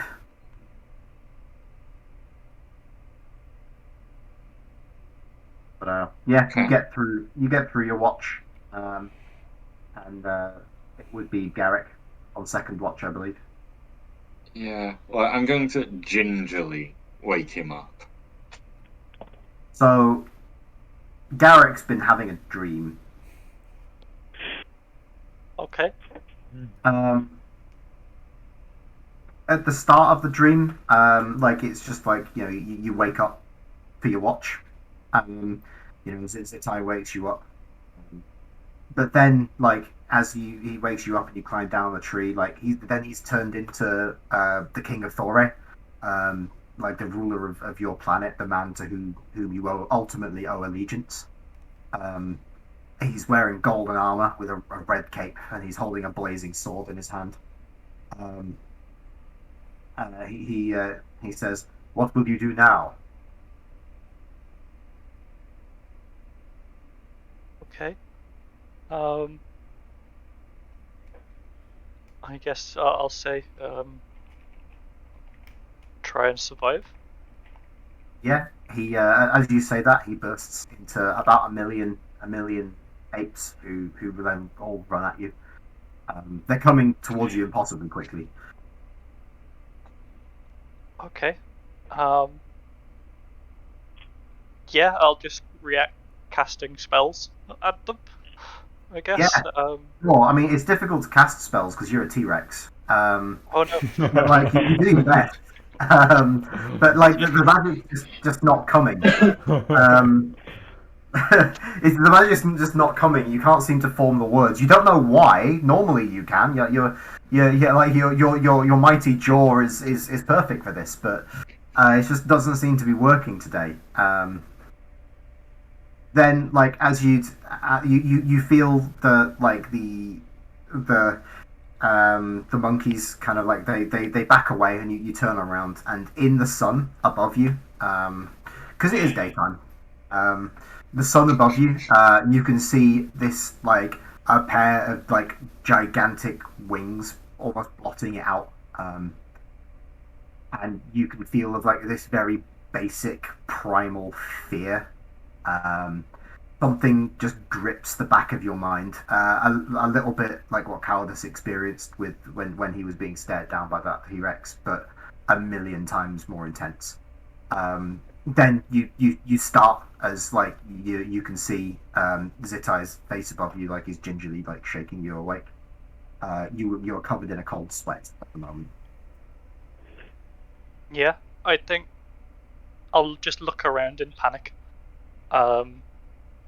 To begin with, try and grasp my surroundings a little bit more. I'll be breathing quite quickly. Be quite confused to begin with. I'll just be muttering under my breath, like just words that you might pick up are just like T-Rex, birds, things like that. Just very confused for a moment. I think you are having a bad dream, Garrick. I definitely hope so.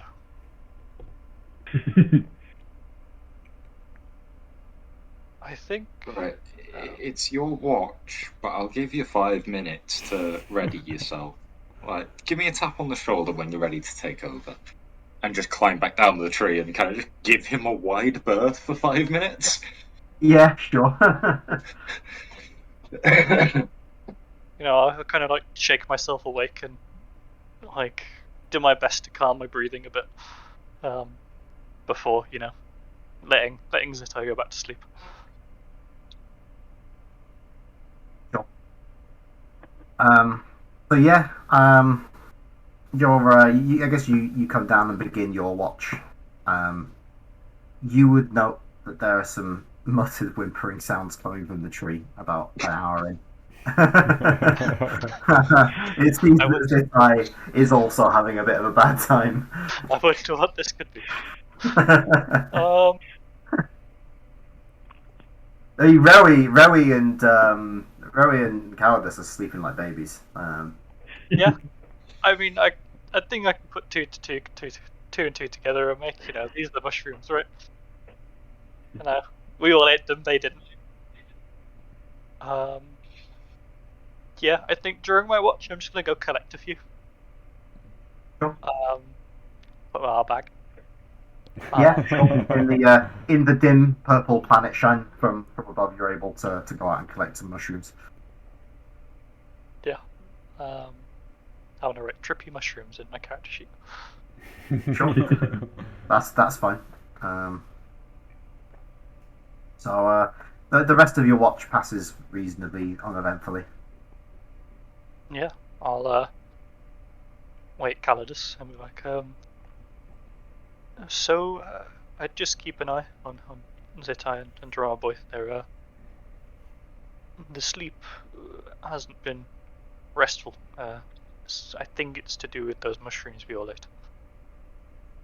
I see. Make I'll turn do out. you think you're going to be okay when you fall back to sleep? I hope so. I hope it doesn't. I've had an unrestful sleep first. I hope it doesn't continue. I'll keep an eye on all three of you, just in case. Thank you. Make sure none of us fall out the tree, yes? Yeah, make sure you tie yourselves in nice and strong. I can't be dealing with it raining my comrades tonight. Yeah. Double knot it. Like you can't really knot it, but you can tie it around, like loop it around yourself like 6 or 7 times, so it'll hold you in enough to keep you there. Yeah, I'll do that. So yeah, I mean, so yeah, as you're keeping your third watch, Zitai is having a bad time. He continues to have a bad time over your watch. Garrick is also they're tossing and turning a little, but he seems to be okay now, mostly. Again, Rowie is sleeping like a plank. How's Drummer Boy sleeping? He was twitching quite a bit toward the start of the night. He's all right now. It's all leveled out. Okay. Yeah. In that case, I'll just sort of sit next to a tree in my new and improved mushroomy leaf costume. Just having a look at the stick. I want to really have a look at examine the stick that Drummer Boy gave me. Seems to mean a lot to him. So. Yeah. Well, I don't know what I'm going to deduce from it. Yeah, I mean, examining it, like it's the crutch that Garrett gave him earlier. It doesn't seem to have changed much. He just seems to like it and like carry it around and wave it around occasionally. Well, if it means a lot to him, I'll keep it safe. I'll sit there with the crutch against this tree and wait for morning. Okay. So morning comes without incident, really. The most prominent sound you'd hear during the night is like this low, like throbbing insect noise occasionally. You'd never see the insect responsible, though, I think. But yeah, would you just wake everybody up? Yeah, just go around one by one. Nice little shake. Wakey. Zitai is still having a bit of a bad time by the look of it. I'd like to slightly lighter waking up Zitai, Yeah. as not to startle him. So Zitai has been having a pretty bad dream. So like it begins like you see like Cowardice just kind of like shaking you, waking you up, like it's time to get going. Time to have your ration pill and get on the road. Okay. Yeah, so I guess you climb down from the tree. You find yourself in your cabin back in the shipyard. Your manacles are heavy on your wrists. The your line supervisor, himself also a slave, will open the door. The light outside is like harsh and blinding, as it always is, and he says, "Zitai, what are you going to do now?" Whatever you tell me to, boss. Yeah. So as you like step out to receive your instructions, you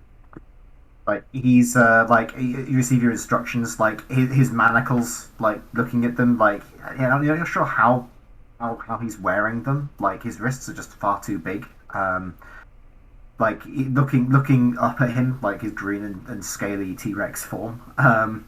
He he looks down at you, and you look up at him,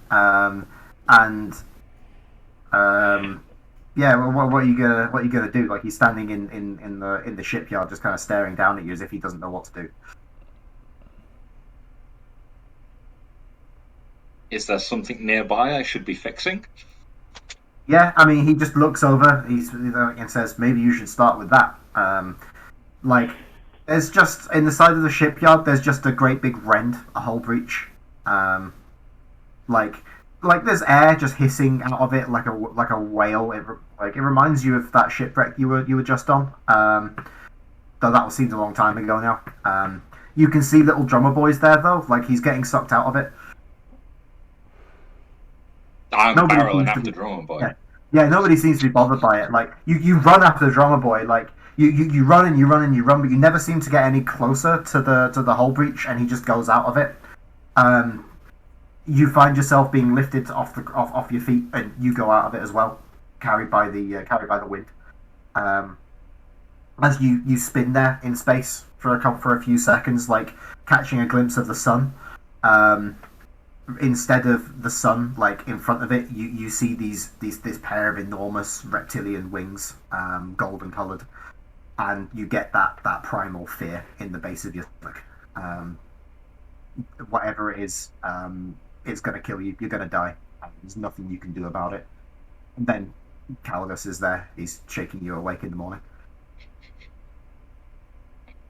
Zitai catches himself mid-swing. Just not a nice dream. Not good mushrooms. Not good mushrooms. Oh. Bad dream, brother. Yeah, you remember the old foreman? He turned into a T-Rex. Sounds less dangerous than the old foreman.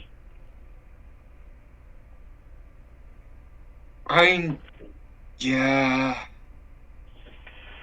Then I fell out of a hull breach, and there were big golden wings. They were terrifying. Big golden wings. Yeah. Do I overhear this? Yeah, sure. Yeah, like, he's not being quiet about it. Yeah. I'm just gonna look at you strangely. Can you describe the wings to me? Scaly, leathery, like if a reptile had wings. Strange. I hope I had something similar in mind. With someone turning into a T-Rex as well. I hope it's just these dreams draw off recent memories, because we've been together the past few days, but it's strange. But I haven't seen anything with big golden wings. No, neither have I. That's what's strange.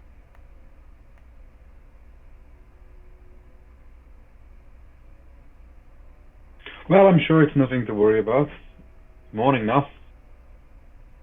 All safe and well. Yeah. We can worry about golden wings. We'll cross that bridge when we come to it.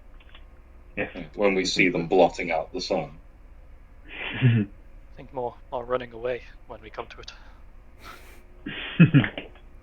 We'll burn that bridge when we come to it.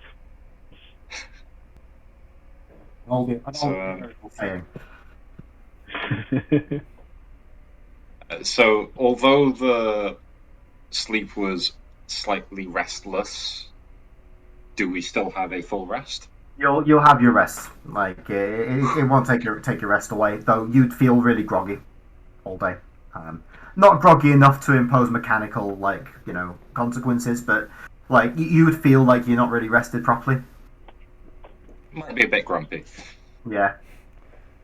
So, does Rowi's traps produce any food? Yeah. So you would find that a couple of your traps have broken, and the ones that didn't break didn't catch anything by the look of it. But what it tells you is that whatever the small creatures are in this part of the world, they're strong enough to just break out of these traps. You'll need to make something more heavy duty by the look of it. The small creatures are just built stronger than they are back on Tavali. Yeah, no problem. I guess in the morning, then I'll be there, kind of just eating jerky, going, "Morning, everyone."